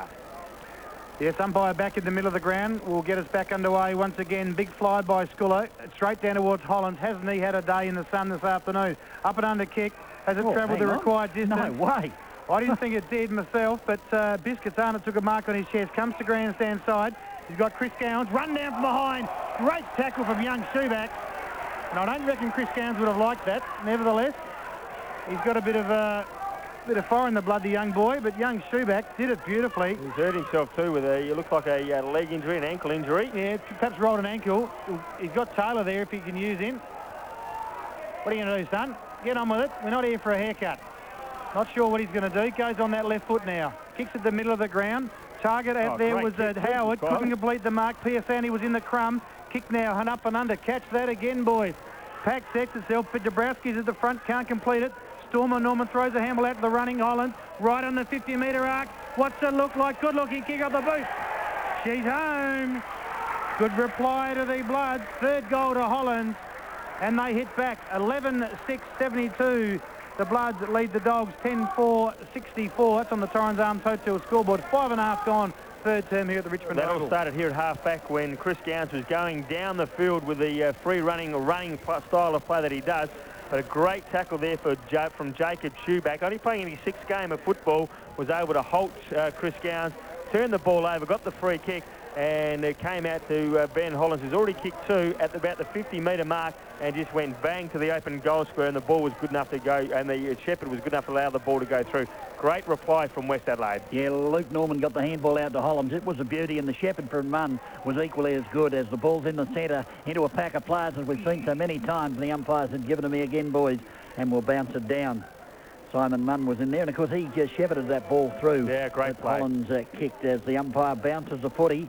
Players will set themselves in the centre. Big Stewart got rid of his teammate. Through came Piasanti, kicked the hurried ball up to half forward, but it's all the doggies taken by Arnott. Arnott gives it now to Hereda. Hereda on the right boot towards centre wing, and Healy's out there all by himself. Will take it. He'll swing onto that left boot of his now and put the drop punt up inside 50. Players set themselves forward in front, or from the side actually, offhand. Beautifully taken by McGowan. The handball over the top though, didn't go anywhere in particular. The ball back into a pack of players. It stacks on the mill. The umpire's got no option but to bounce the footy about 20 metres out from the doggy goal. Yeah, good replying goal there from West Adelaide. They Central's kicked the first one of the third quarter, but West Adelaide straight back into attack and kicked there first as well. Yes, a big pack around that contest. Umpire Stanley threw it into the turf. Miles was the first there, wrapped up by Jay Gowans. So umpire Stanley will get the footy once again and get us back underway. Turf is quite soft out there, but the umpire gets good purchase on it. Good looking bounce. Chubb tapped it with the left hand, only as far as Hamblin. He's on hands and knees. On the top of him was Rutten. Ball still in dispute. Young Port Felicia got it towards Hollands. Another possession for him. I reckon that's probably close to 25 possessions for the half. Tight on the boundary on the outer side of the ground. We'll see a boundary throw in. Spiller couldn't keep it in. 8 minutes gone in the third term. The lead at the moment is 8 points. Let's hope for 5RPH that it gets to 43, because if it does, Glenn, Jeff Lane and myself are contributing to the donation. Jeff Lane, I think he said his name was. The ball even if they centre wing. Oh, well. Back into a pack of players goes the footy. And once again, a bounce down centre wing outer side of the Richmond Oval. Sun shining brightly here at the moment. And the standard of footy's been pretty good. There's the ball thrown up, taken out of the air by Scholar. He put the handball into effect, but straight into a pack of players.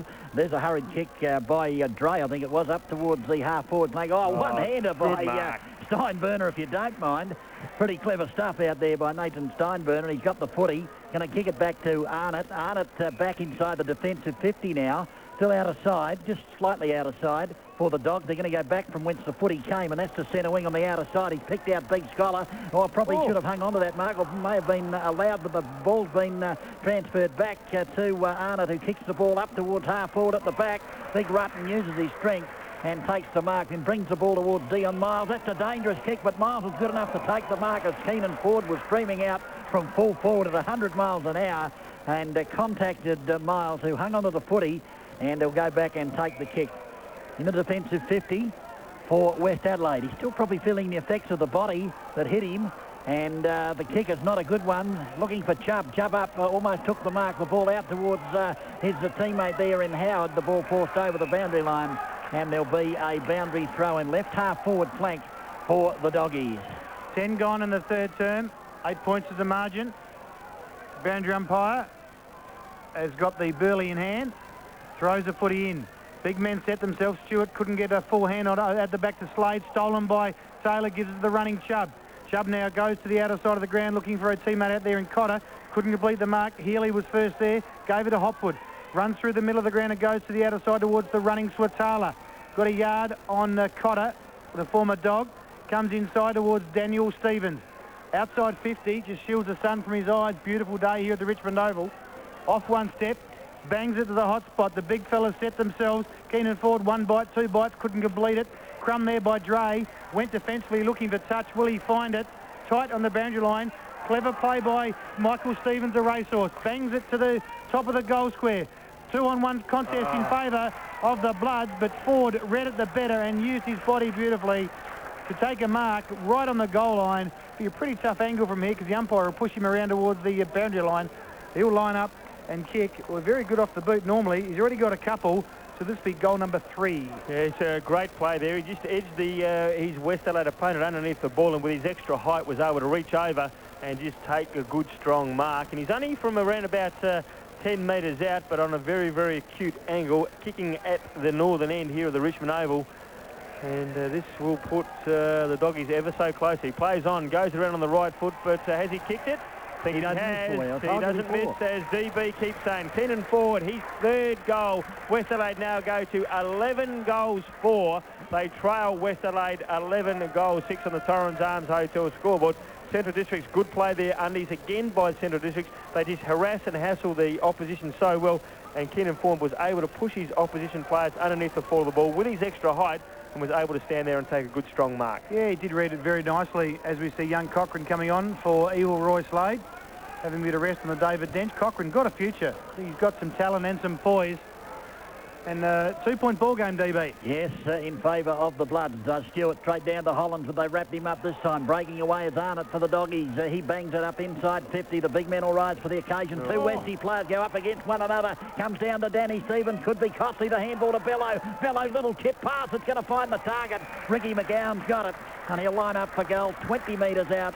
directly in front, and usually Ricky doesn't miss these either, but two West Adelaide players there, Smitty, flying together. The ball came down to Danny Stevens, and consequently we see Ricky McGowan lining up for goal. Yeah, Stevens got the ball over to Bello, and Bello was able to find McGowan on his own. So McGowan comes in, as a DB said, he doesn't miss, and he hasn't missed that one either. And so that is McGowan's first goal. They now go to the lead in this game. They go to 12 goals for 76. They lead the West Adelaide side 11 goals, 672 on the Torrens Arms Hotel scoreboard. Yes, McGowan inside 30 metres. You couldn't get odds on him. It'd be like back in Sunline. He'd be unbackable. Very, very skillful player.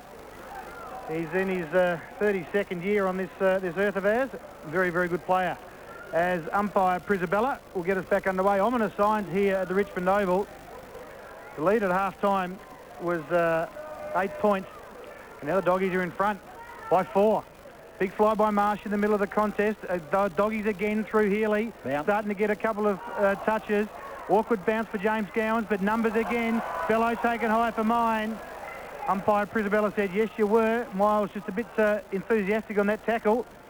Bello saw a space, played on, straight to the goal square. Hamlin dropped what he should have taken. Dre again off one set, kicks a tumble punt, kick towards the boundary line, looking for touch. Oh, he was quick in Donaldson.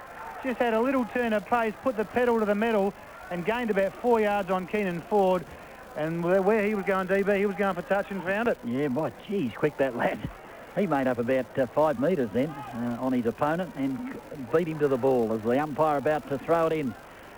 There's the throw back in. Up they go. The ball comes to ground first there. Michael Stevens. He tackled. Loses the foot. He comes to McGowan. Tried to chip it out to a teammate. Chance now for Munn. Munn got it over the top. Gives it to Miles. Miles will swing it back onto the right boot. Bring it back towards centre wing. The pack will set themselves. Oh, big effort by Hollands. He had no hope in the world of making that a contest. He leapt from the back of 2 Central District players and somehow got his fist to the footy and forced it over the boundary line for a throw in. Yeah, Danny Stevens probably should have held out there and shepherded his teammate who was backing back into the pack and stop Hollands from coming over the top and spoiling that ball out. Well, I think Hollands was that far away. He probably didn't think he had hope in the world of getting close to the contest. Chris Gowans gets it out to Arnold. The ball, the ball sits up for him. The kick is pinpoint to centre half forward, and Jimmy Gowans, who's already booted 3, will chip it short. Running into the spot as he ain't heavy, I think, and he's got him. That's Chris Gowans, and he'll line up for goal 30 metres out. Yeah, great player. Now, Smithy, they've just changed from first to second gear at the minute. Is that right? They're starting to level it up? I reckon they've just put the throttle down. Okay, you could just about mark this goal down too for Chris Gowans. He's kicked about 19 or 20 goals for the season. Was leading the goal kicking at one stage there for the whole league, and yet to kick a goal. But I don't think he'd like his brother kicking 3 and him not kicking 1 at this stage. Chris Gowans goes back, leans back and says, thank you very much. There's another goal to Central District, starting to edge away here at the Richmond Oval are the Doggies. They now go to 13 goals for, leading West Adelaide 11 goals, 672 on the Torrens Arms Hotel scoreboard. And courtesy of Ducks Hot Water, we've played 15 minutes of this third quarter. And Northern Paving are going to give us the scores from all around the grounds. Yes, we've got Geelong 12-17, 89, leading Melbourne 8-9, 57, Western Bulldogs 16-12, 108, lead Richmond 13-14, 92, and in local football, the Eagles 10-10, 70, lead Port 8-5, 53, and Glenelg 10-8, 64, leading South 6-4, 40. Thanks to Northern Paving. Back to Richmond. Yes, Central District starting to edge away here. They lead by 10 points, the biggest lead of the game so far for the Doggies. Umpire Fox throws a footy down. Stewart flies high at the bottom of the pack, as he always is Ricky McGowan. Throws a handball out, ends up with Chris Gowans. Kicks the Doggies into attack once again. Miles had one bite of it, couldn't complete it. Around towards Gowans on the right foot, goes to the racehorse. Michael Stevens. Wasn't a good-looking kick, but it found its mark. Outside 50. Runs his measure, bangs it to the hot spot. Good-looking kick right to the teeth of goals. Smallest player in the contest. Crumb there by Ricky McGowan. And sitting and waiting in the perfect position. 1 goal, second for him. And Stewart had the chance to take a mark, couldn't complete it. Ricky McGowan was sitting in the perfect position for a rover. And he just threaded it straight through on the left. Yeah, I reckon it was Marsh that was in the front of the pack there, and certainly should have marked the ball. He got 2 hands to the ball, and rather than trying to mark the ball, just pushed the ball down to the front of the square where Rick McGowan read it so well and was able to snap truly for his second goal. And as we said, Central District starting to career away here at the Richmond Oval. They go to 14 goals for. Great kicking by Central as they lead West Adelaide 11 goals 6 on the Torrens Arms Hotel scoreboard. Yeah, good test for Westies now to see how much character they've got. As the ball is in the centre, chance for Stewart, got the handball to Lothar. He throws it on the right boot up towards half forward. Out in front though, Dre takes the mark for the Bloods. They've got to get a couple of quick goals to get themselves back into this contest. The lead is on from Storm and Norman. That's the way the footy goes, and Luke Norman takes the mark. And he'll line up for goal and kick from about 46, 47 metres. Yeah, Norman has already kicked a goal for West Adelaide, but it's so important to get the ball quickly out of the centre. Dre there was playing in front of his opponent, and the quick kick came out, and he was in front, was able to mark the ball, turn around and find Norman on the lead. Norman comes in now with a drop punt, going to the southern end, and has pushed it a little to the right, and has gone through for a minor score. So another minor score to West Adelaide takes them to 11 goals, 773. They trail Central Districts 14 goals 4 on the Torrens Arms Hotel scoreboard. And the Ducks Hot Water time clock says we've played 17, almost 18 minutes. Players huddle in the centre half back area. Allows Swatala to go grandstand side. Target was Healy. Belter of a kick. Pretty ordinary effort of Mark. Looks a bit out of touch from mine. Healy. Donaldson's got the footy for the Bloods. Goes in short. Ball partly smothered. Again, players under the pump. Ricky McGowan's in and under. Throws a handball out. Still players under pressure. Swatala's got it. Going for touch. Only as far as Piacente.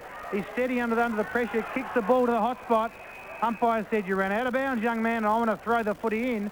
So it could have been costly, and results in a throw-in between wing and half forward on the grandstand side. Yeah, both sides have got a lot of numbers back in defence there, haven't they? Both Centrals and West Adelaide. But certainly the ball was out of bounds, and the throw-in will take place. Grandstand side here, forward pocket of the Richmond Oval, where it is Centrals leading West Adelaide by 15 points. Boundary throw-in, players set themselves, tapped down by Arnold, straight into a pack of players though, and there'll be another bounce down. Dominic Cassisi was the player, probably still suffering the effects of a muscle in the shoulder that he pulled earlier. Had an ice pack on it at half-time. He's back on the ground, obviously, as the umpire thumps the ball into the turf. Shocking bounce, favours Stewart. Comes out here to Lothar, goes one way then the other, swings the ball back onto the right boot towards half-forward. Holland is shepherding off no one in particular because they both thought the player wasn't going to make any contest of it, and consequently the ball's hit the deck and there'll be a bounce down about 50 metres out from the goal, and Luke Donaldson was the other player in question, Smitty. Certainly was, and the big fella there has lost his boot, and that is Damien Arnold. Yes, from that contest comes to Lothar, runs to the forward pocket, shot at goal! Great kick. Very, very clever there, young man. It was in the right spot, and Lothar kicks his second, and the Bloods hit back 12-7-79, trail the Doggies 14-4-89. That's at the 20-minute mark of the third term, courtesy of Northern Paving. Let's go back to the studio and check scores from around the grounds. Final score from Cardinia Park, Geelong 12-17-89 to defeat of Melbourne 9-9-63. Still playing here, Footscray are 17-13, 115, lead in Richmond 14-14, 98. Eagles 10-11-71, lead Port 8-5, 53. And Glenelg 10-8, 80. In fact, Glenelg now 12-8, 80, a doubling south score 6-4, 40. Thanks to Northern Paving, back to Richmond. And I'm sure that Peter Greco back in the studio means Western Bulldogs are not Footscray.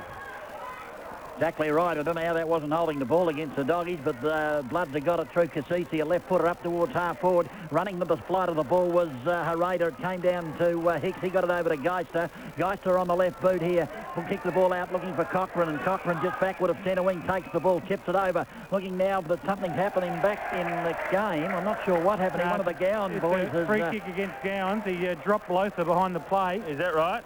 Jimmy Gowans. You've got to be very careful because they go down the field and kick another goal here. They'll be, you know. Well, Donaldson's kicked the ball now, looking for Norman, who's at the back. Almost an amazing mark. The ball's still in contest, though. Comes to Swatala, tried to get over the Geister, and he couldn't contain the footy and goes out of bounds. And Gowans is now coming off. Jimmy Gowans, I think it was. It's been pulled off the ground by coach Alastair Clarkson, and coming on his evil Roy Slade.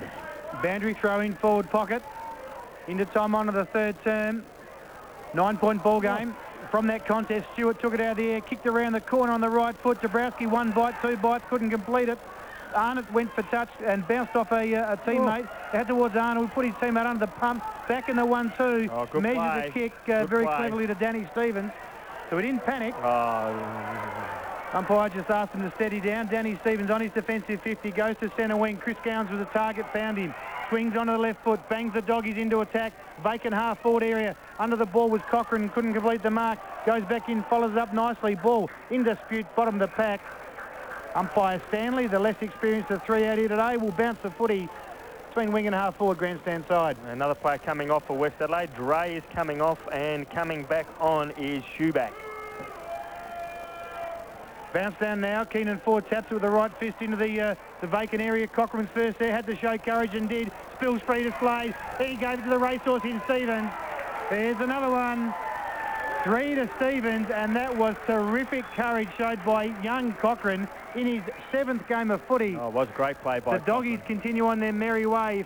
15-4, about 94. They lead the Bloods 12-7, 79 on the Torrens Arms Hotel scoreboard. And courtesy of Northern Paving, let's go back to the studio to check scores. And the Western Doggies on their merry way. 17-15, 117 have defeated Richmond 14-14, 98. Thanks to Northern Paving, back to Richmond. Yeah, great play there by young Cochrane there. Showed great courage and great poise in his 7th or 8th game to get the ball over. So the Doggies there starting their career away again here at the Richmond Oval. Ball taken out of the air by Stewart. Gave it to Luther. Or Lothar even, up towards half forward, in front Dabrowski. The ball thumped away from him. Chance now for Howard, who gathers the footy, then lost it, did all the hard work. Through comes Steinburner at 100 miles an hour, puts it on the left boot towards Danny Stevens. He couldn't take the mark, but he's still got control of the footy. He'll run onto it again, outside 50, goes short. The kick's a straight-o, and coming in to take the mark across half-back is Christopher Chubb for West Adelaide. He handballs it, not a good handball. Big Marsh bends down, picks up the footy. He gets the handball further afield, gives it to his teammate there, and Taylor to centre wing there, finds Piasanti, I think it was, or Casiti, one of the two. The ball finally taken by Cochrane for the Doggies. He gives it over to Thomas. Thomas with a long handball back to Arnold. Arnold will go over the top looking for Arnott. Arnott's got the footy outside 50, bangs it to the square. Players will set themselves up in front. It looks like no, taken off hands by McGowan. Well done, Ricky McGowan. It looked like Westies were going to mark the footy, and McGowan kicks his 2nd goal for his 3rd goal, in fact, for the Doggies.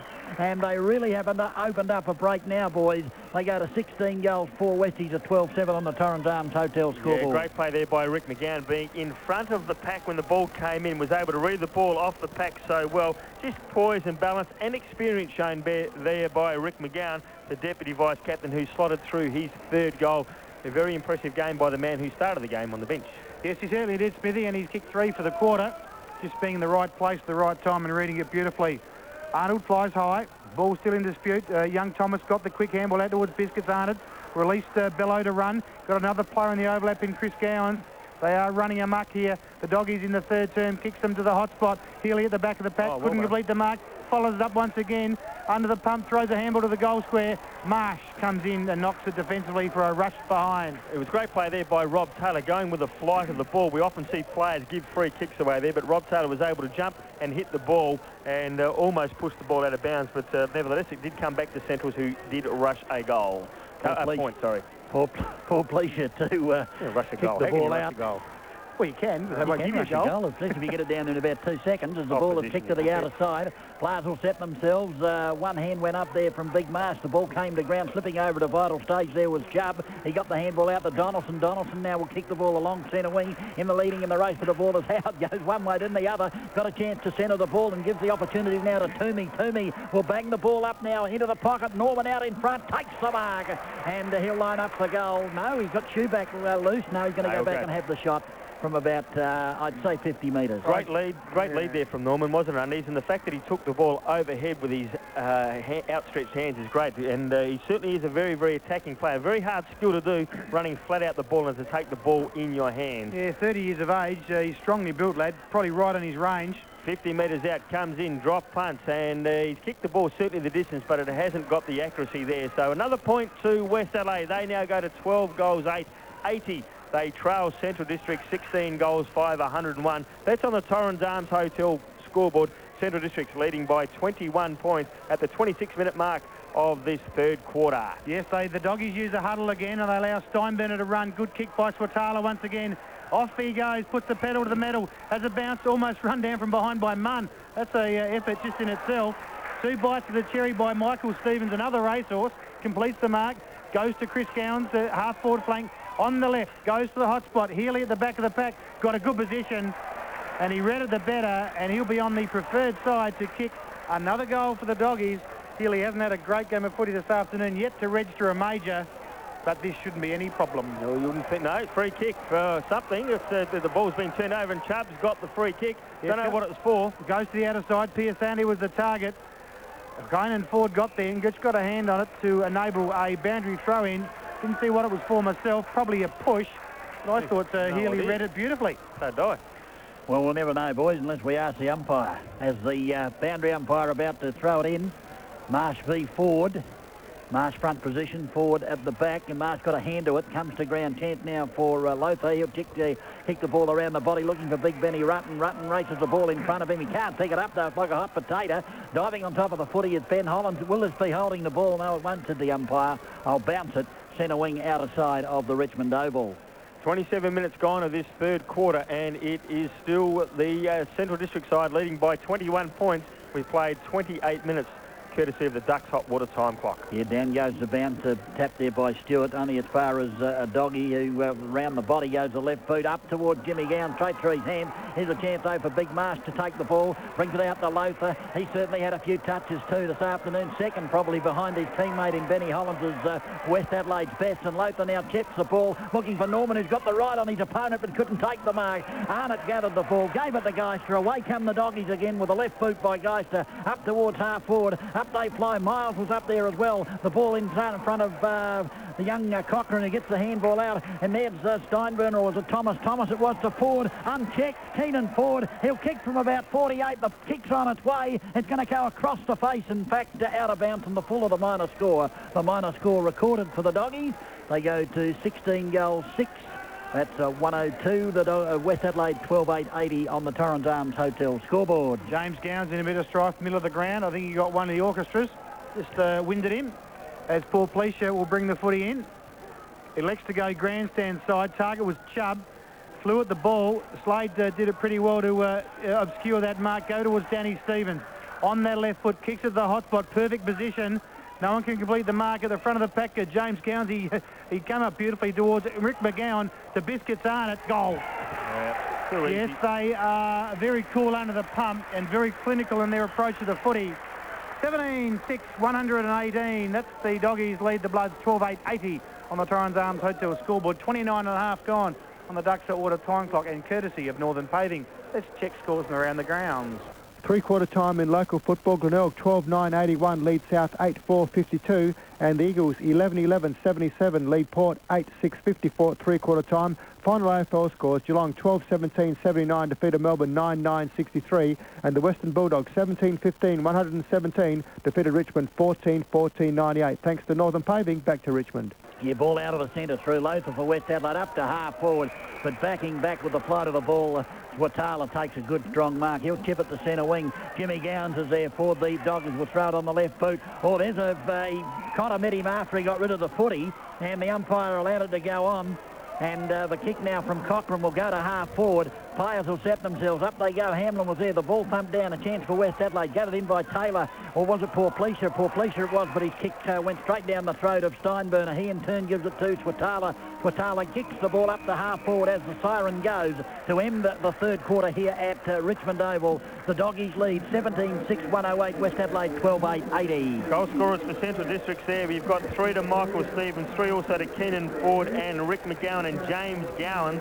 And then 2 there to Murray Hamlin, singles to Chris Gowans, Paul Scholar and Simon Arnott. For West Adelaide, 3 goals there to Ben Hollands, 2 to Simon Munn and 2 to Daniel Lothar. Then singles there to Luke Norman, Rob Taylor, Passanti, Howard and Dabrowski. I can tell you there, when James Gowans did come off the ground at that virtually as a siren centre there, he looked up to the coach's box up here at the back of the Grand Points after leading by 1 point at quarter time. They did trail at half time by 8 points. They've turned that quarter around and they now lead by 28 points at the start of this final quarter. So three-quarter time scores here: 17 goals 6, 108.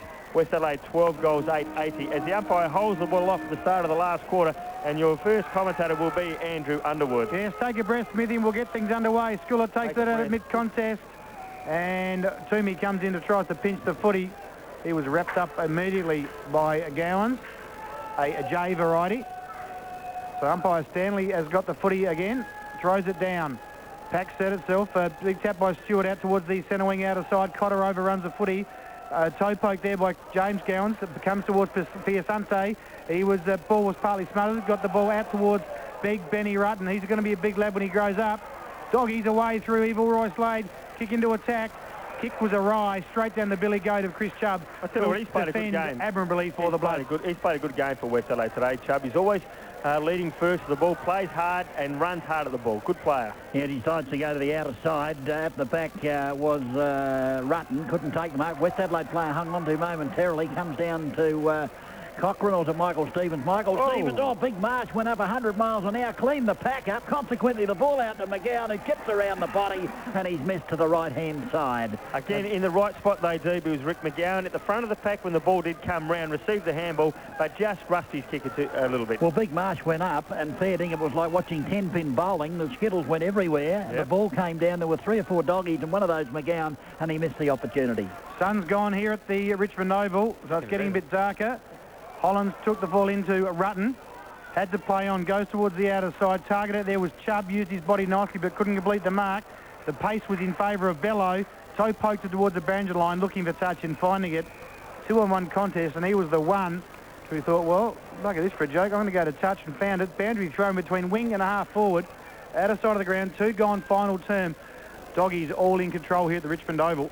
Certainly Scholar makes front position in opposition to Stewart. The ball comes down. Who's going to be first there? In fact, it was Cotter, the former dog. Kicks it up towards the centre wing. Pouncing on the football is Arnott. Tips it over the top, and now the doggies come forward through Jimmy Gowans. Looks for his brother. Finds him. Chris Gowans onto the boot. Look at this. It's 10.5 forward. McGowan all by himself. He'll chip it short. And out a mile in front is Healy of Big Marsh.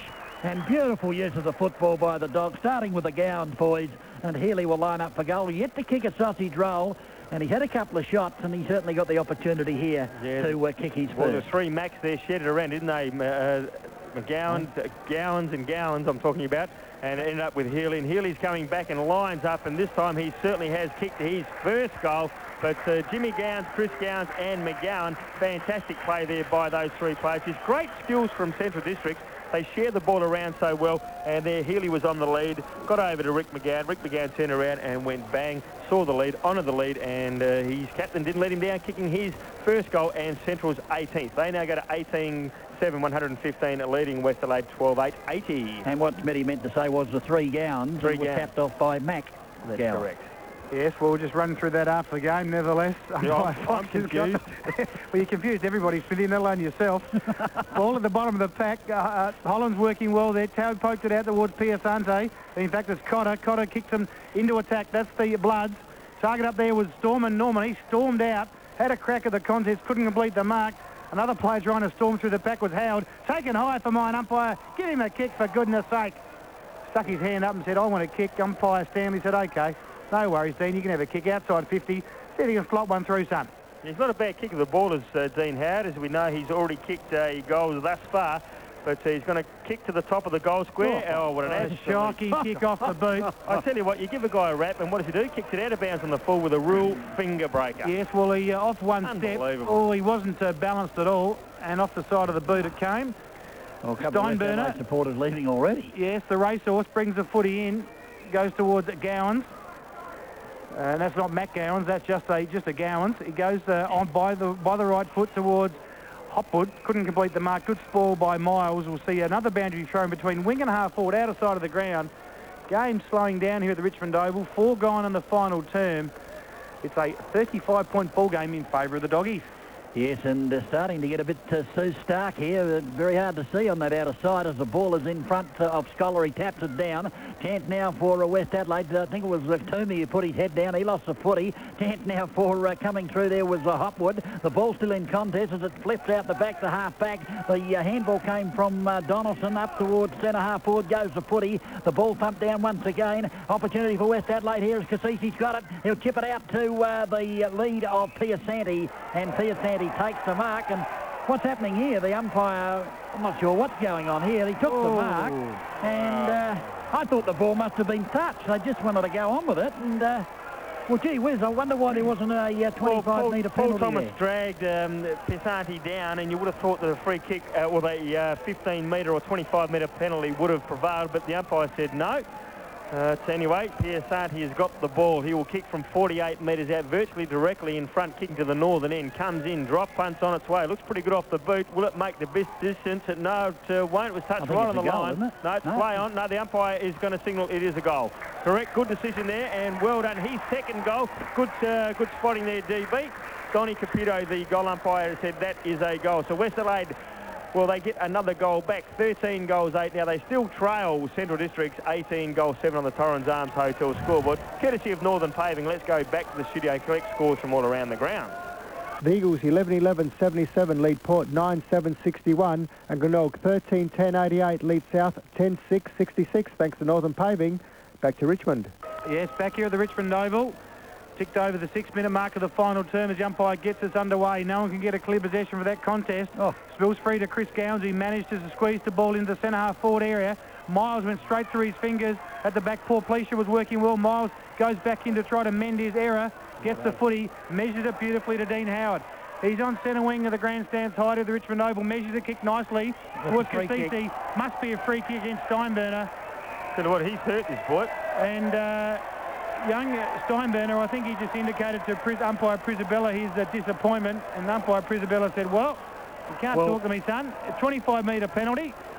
In fact, I would love to buy land off this umpire because he gave him at 35. Well, Cassisi will line up for a goal.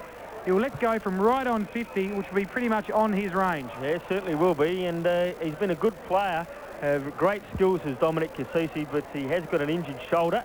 Steinberner coming off now for that indiscretion. No, he's not. They've made a different change. Oh, can you believe that? Healy's off. Cassisi lining up will kick from around about 45 metres. Drop, punts on its way, and he's just snuck it through. Good kick there by Dominic Cassisi, and he has now kicked he's missed. Oh, you're kidding me. The umpire has said it. A point. A point. Well, Dominic Cassisi's kicked his first point for the game, and a minor score registered for West Adelaide. 13 goals, 8 now. That is West Adelaide. They still trail Central Districts 18-7 on the Torrens Arms Hotel scoreboard. Well, Spatala kicked it out to an unmarked Hamlin. Hamlin gave it to Cochrane. Cochrane to Michael Stevens. That courage, young man, as Miles came in at 100 miles an hour. But Stevens concentrated on the footy and ended up with it. Comes to young Cochrane. He'll throw it on the left boot. He centres the ball to centre half forward. The pack setting themselves in front. Good strong mark to Benny Rutten. And he'll ease the pressure just for the time being for West Adelaide. It's Big Marsh, who certainly hasn't played the game he played last week. He's been flying around like a tiger moth on the half-back line without touching the footy, as Rutten will kick the ball now towards the centre wing. Dabrowski's there. In front was Michael Stevens. Got a hand at the footy and has forced it out over the boundary line for a throw-in right in front of the 5RP8 commentary position. You've just tuned in. The Doggies lead 18-7-115. West Adelaide 13-9-87. We've played almost 9 minutes of the final term. Yeah, great play there by Michael Stevens. Both on 2 occasions backing back into a pack there. So fantastic play by that player. From that contest, Chris Gowns kicked him into attack once again. Evil Roy played, measures a kick to Kynan Ford. He will ramble into goal and kick another one for the Doggies. That's his 4th. The Doggies 19th. 19 goals, 7, 121. Lead the Bloods, 13 goals, 987. That's on the Torrens Arms Hotel scoreboard. 9 gone in the final term on the Duck Saltwater time clock. And if they're not careful, this could be a blowout. What you've got to be aware of with Central Districts, they don't take unnecessary risk. There, Slade had an opportunity to have a shot at goal, but he saw Keenan Ford running, and he was only 25 metres out. Could have had a shot for goal himself. Saw Keenan Ford would be a lot closer to goal. Slotted the ball over the top ever so quietly and carefully. Keenan Ford was able to run into an open goal, and they don't muck around. They actually play good, honest, hard football to Central Districts. How do you get it across quietly? Well, you just say you don't rush it. Well, he didn't say anything when he kicked it. That's what he means. The ball is kicked out towards the half-forward flank. In there is Jimmy Gowns. The ball at the bottom of the pack. Will there be a bounce down? There will be. The umpire will come in and bounce it. But you made a good point there, Smitty, because Evil Roy hasn't kicked a goal for the Doggies. He might have been tempted to have a pot shot. Well, that's right. I mean, he saw the player in the better opportunity, just got it over the top. Well, that's why they're a good side. They abide by the rules of the team, and certainly it resulted in a goal to Keenan Ford. Well, 32 kicks for the game, DB. It's been a very entertaining game of footy. Certainly has. The bounce down in the centre.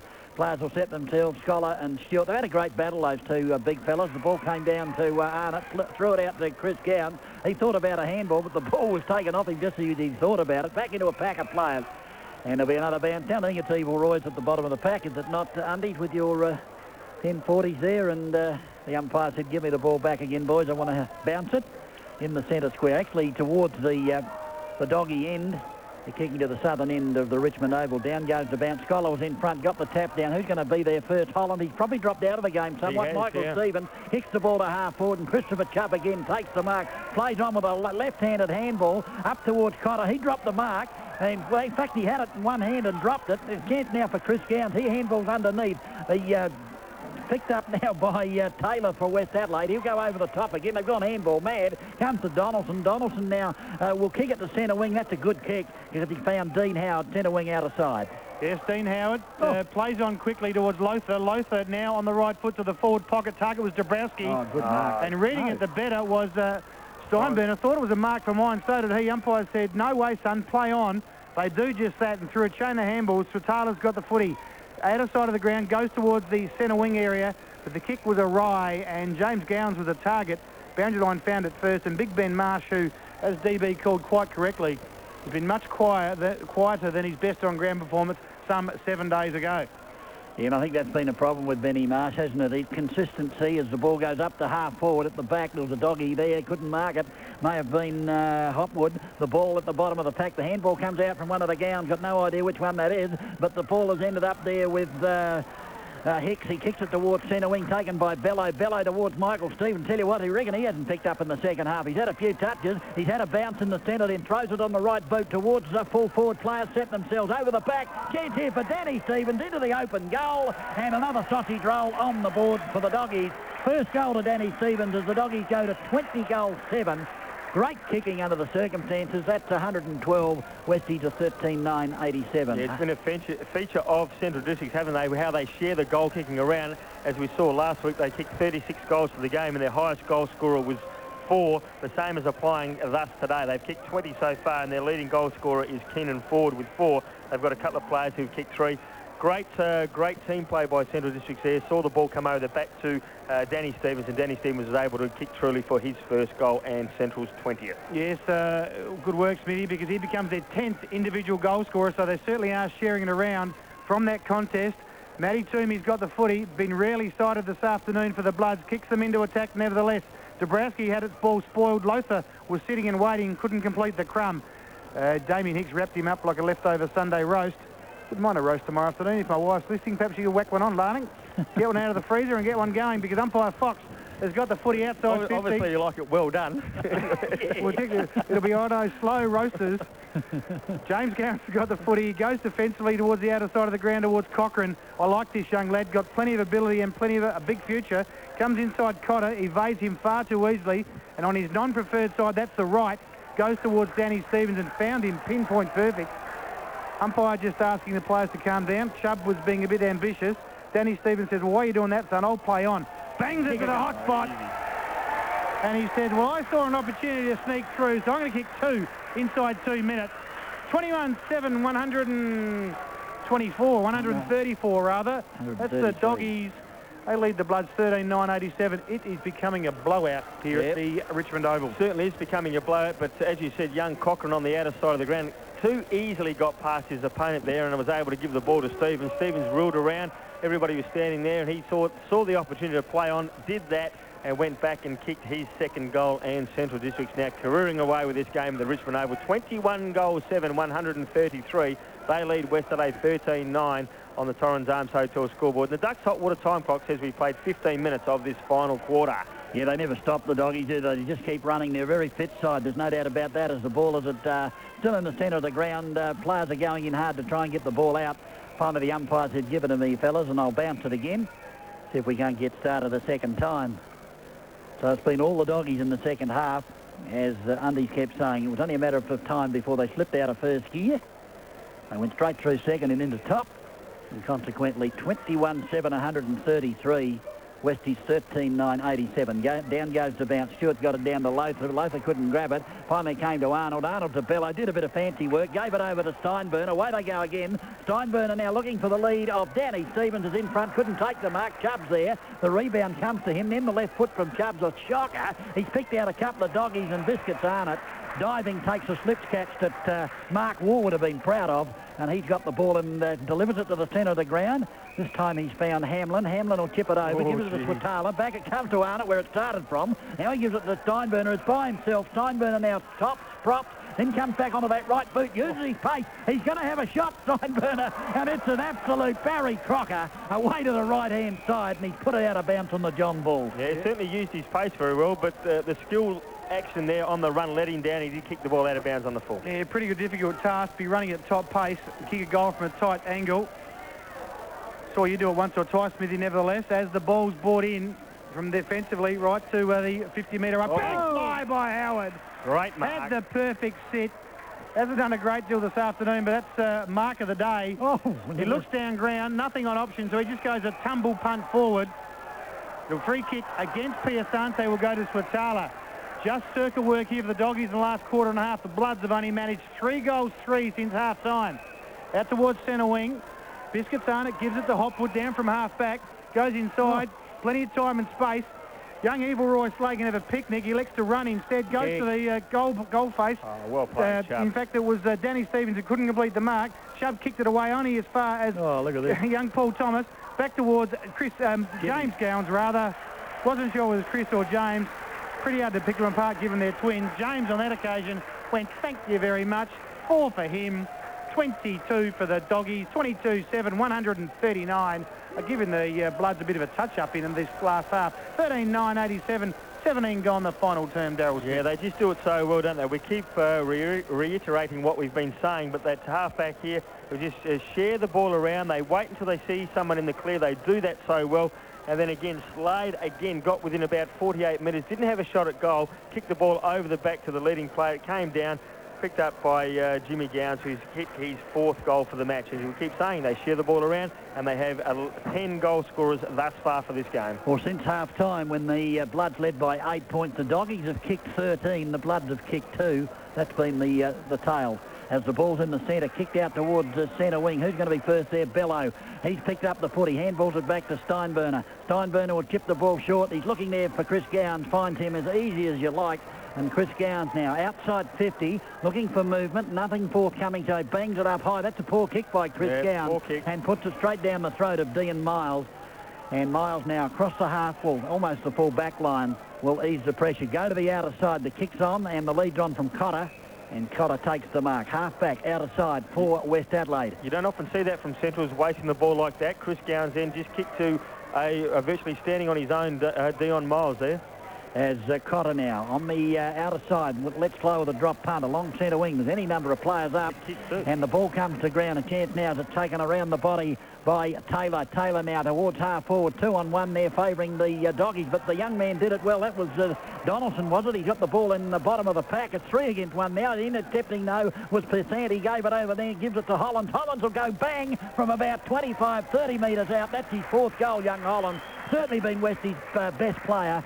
Probably dropped out of the game somewhat a little, Smitty, but certainly been a great game from him as West Adelaide go along to 14-9. They trail the Doggies 22-7, courtesy of Northern Paving. We'll quickly go back to the studio and check other scores. Eagles 11-11, 77, lead Port 11-9, 75. Glenelg 14-10, 94, lead South 11-7, 73. Thanks to Northern Paving. Back to Richmond. Well, I wonder whether Port Adelaide can break the hoodoo as umpire Fox is back in control of the game. Got the Sherrin in hand. Certainly here, the game is all in favour of the Doggies. They've been a very polished performance, particularly in the second half. Got out of that first gear into second, probably got to about third. As Norman kicks the Bloods forward into attack towards Toomey, couldn't complete the mark. Young Charles leading to chase the ball along with Howard. Howard's got his head down, his tail up. Geister came in and pinched it from him, tapped it in favour of Steinburner, back towards Geister. The big fella tries to crash his way through the pack, can't do so. Ball spills free, out towards Donaldson, off one step to the goal face. Pack set itself, going defensively was Hopwood. Taps it down towards Swatala, back towards Hicks, by hand again to Hopwood. They're doing it beautifully, the Doggies out of defence. Michael Stevens has got this footy, you watch him run. Has a bounce, can have another one. He's being run down by Imman, but he managed to gain a bit of ground after his second bounce. Bangs him into attack once again. Good mark in the middle of that pack by Rutten. Will defend amiably for the Bloods. Yeah, kicks it out to Taylor in the back pocket, grandstand side. And Taylor now Will bring the ball along this grandstand side, looking for Norman, who's a long way from the forward area, and takes the mark. He's still backward of centre wing on the grandstand side as Luke Norman. And what's he doing? Is a lead coming from the centre of the ground, but he ignores that and he kicks it up towards centre wing for Munn. Munn will turn around onto the left boot and kick it straight down the throat of Hopwood, who gathered in the footy. He chipped it back to Swatala, back to Hopwood. Hopwood goes further afield, gives it there to Hicks. Hicks turns around and gives it to Thomas. Thomas will go across the ground, right across the ground, looking there for Hamlin, and Hamlin takes the mark for the Doggies. Out of side, he'll swing it on the left boot. The lead is on from the player out there. In fact, the player was behind and he lost the footy. That was Chris Gowan. Chance now for Miles. He'll create an opportunity, gets the handball to Toomey. Toomey now centre wing will chip short. He's got Donaldson loose. Donaldson takes the mark. Here's an opportunity for the Bloods, but he hasn't got anyone to kick to. Now he has. Howard makes the lead, and the ball is delivered to him perfectly, and Howard will go back and line up for goal 30 metres out. Yeah, great play there by Howard. Was caught behind and faked the lead, and that just put Steinburner on the back foot, and then he was able to come past him quite easily. But good kick there by Donaldson, and has given Howard a chance to kick his second goal. Lines up 25-30 metres out directly in front, goes back and slots it through quite easily too. So West Adelaide now go to 15 goals 9, 99. They still trail Central District's 22 goals 7, 139 on the Torrens Arms Hotel scoreboard. Ducks Hot Water says we played 22 minutes of this final quarter, and Northern Paving are going to give us all the scores from all around the grounds. Final score from Noarlunga. Glenelg 14-10-94 have defeated South 12-7-79, and it's the Eagles 11-12-78, leading Port Adelaide 11-10-76. Thanks to Northern Paving. Back to Richmond. Yes, some close games the other rounds here at SNFL footy. Not overly close here at the Richmond Oval. 22 gone in the final term. All the Doggies as we're underway once again. Ricky McGowan's got the footy. Norman's got him. Ball in dispute at the bottom of the pack. Umpire Stanley says, please, may I have the Sharon? I want to bounce it. I want to get my hand on the leather just one more time before the final siren blows. 40 points is the margin here at the Richmond Oval. Back underway once again. Out of that contest, James Gowans bangs the Dogs forward. Cochrane was in the middle of things, tapped it down towards the young Bellow. He weaves his way through traffic, throws it out towards Evil Roy Slade. Another handball out towards Kynan Ford. Another one towards Chris Gowans. Put your glasses down. This is home. He doesn't miss him from there. That's his second goal. The Dogs 23rd, 23-7. They lead the Bloods 15-9. That's on the Torrens Arms Hotel scoreboard. 46 points is the margin. 23 minutes gone on the final term. And Smithy, when they put the foot down, it's just a very, very good-looking football. Oh, it's great football, but it's, again, we keep saying each week that we see Central is that they do share the ball around so well, and they actually do it with discipline as well. And then, again, Keenan Ford could have turned around and had a shot for goal, but he didn't. He gave it over to Chris Gowans, who was in a better position, and Chris Gowans didn't let him down and kicked his second goal. So good play again by the Doggies. Down goes the bounce. Arnold the tap down. Away go the Dogs again. Evil Roy's got it. The kick up towards full forward. Wasn't a good kick off the boot. It spills out the back. Bellow had the run of the footy but lost it momentarily. Goes in to get it again, but this time he's beaten by young Portlesia, who kicks the ball to the boundary line for safety. And it goes out of bounds around about 20 metres further on than the Torrens Arms Hotel scoreboard, which paints a pretty picture for the Doggies. 23-7-145. The Bloods 15-9-99 after leading at half-time by 8 points. Boundary throw-in. Keenan Ford's got front position. Dabrowski been rarely sighted since that very impressive opening first term. Tapped it down toward Lothar. He was immediately beset upon by two Dog defenders. And umpire Fox will bounce it once again. I'll tell you, a player who'd love to kick a goal for the Doggies would be Marco Bellow. Yes, he loves the goals, a young fella. The little left footer sneaks around and gets a couple every now and again. Another young player, in fact, a small player as well, weaves his way through the traffic. That's Slade. Bangs a tumble punt forward. It was shocking off the boot. Allowed Chris Chubb to take an easy mark in front of his eyes. Well, the one thing about Chris Chubb, he plays in front most of the time, and that's the reason why he's had a few touches today, as the ball is out there on that half-back flank for West Adelaide. Half-forward flank, obviously, for the Doggies. Chance now for the Doggies. The player grabbed high, was he? No, umpire said it was okay. There's a long way away out there, and there'll be a boundary throw in centre wing, or between centre wing and half-forward out of side. Simon Arnott was the player in question. The boundary umpire about to throw the ball back into play. Ticking towards 25 minutes in this final quarter as the ball is thrown in. Up they go. Who's going to be first to grab it? Looked like McGowan, was it? Rick McGowan got the ball over. Here's a chance for the Doggies out in front. Danny Stevens takes the mark as easy as you like.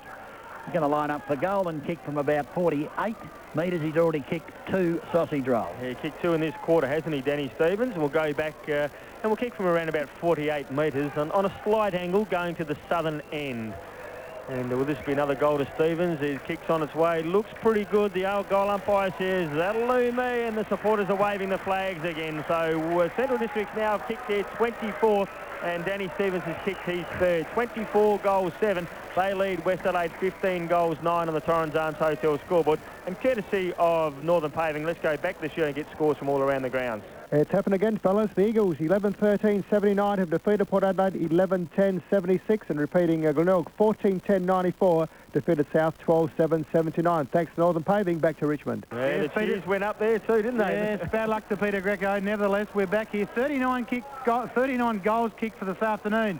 It's been a very attacking brand of footy.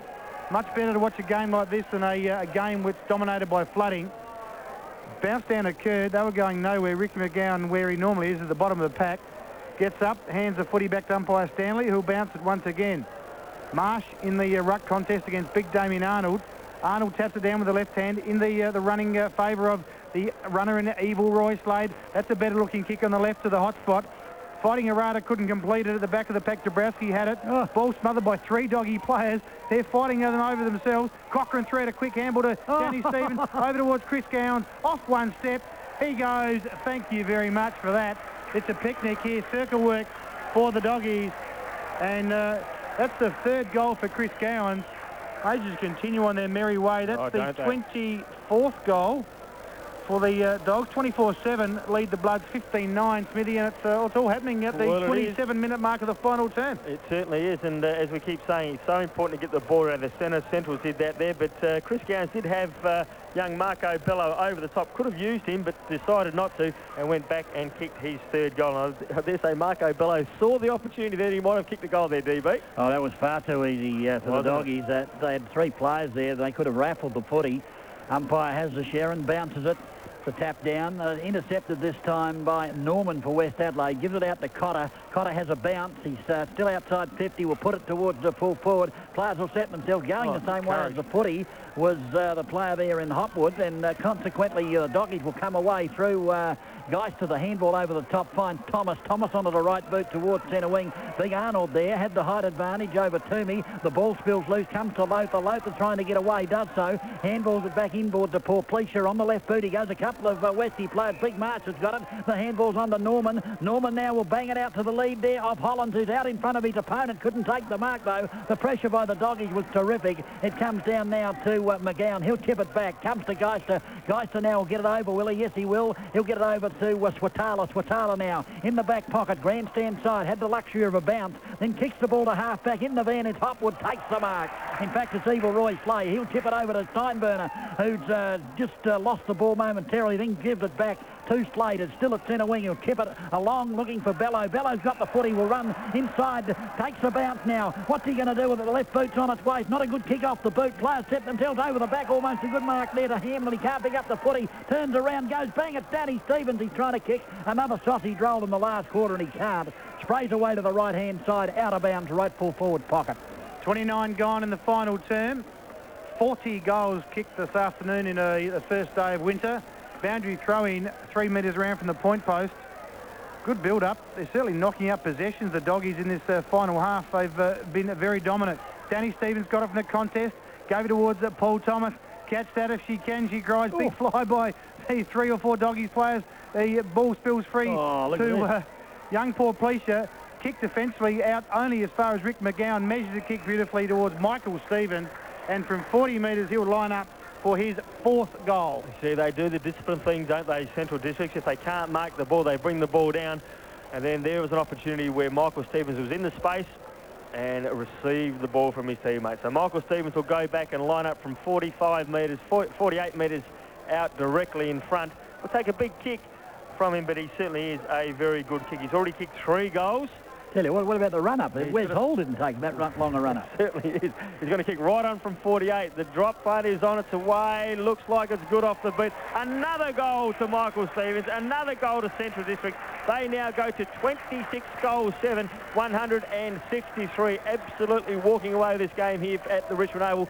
West Adelaide 15-9, 99 on the Torrens Arms Hotel scoreboard. And in this quarter, Central Districts have added 9 goals. So fantastic quarter of football by Central Districts. And as we keep saying, they are the fittest side in the competition at the moment, DB. They certainly are. 17 goals in the second half.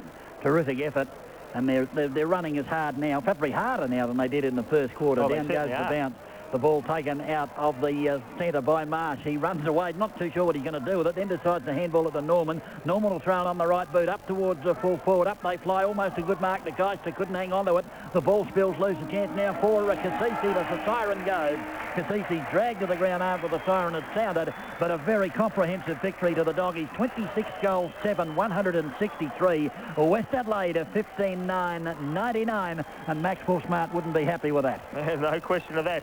Goal scorers for Central Districts. You've got James Gowans with 4, also with 4, Keenan Ford, Michael Stevens with 4 as well, Rick McGowan with 3, and then you've got 2 each there to Murray Hamblin and then Daniel Stevens, and also Chris Gowans with 3 there, I should have said.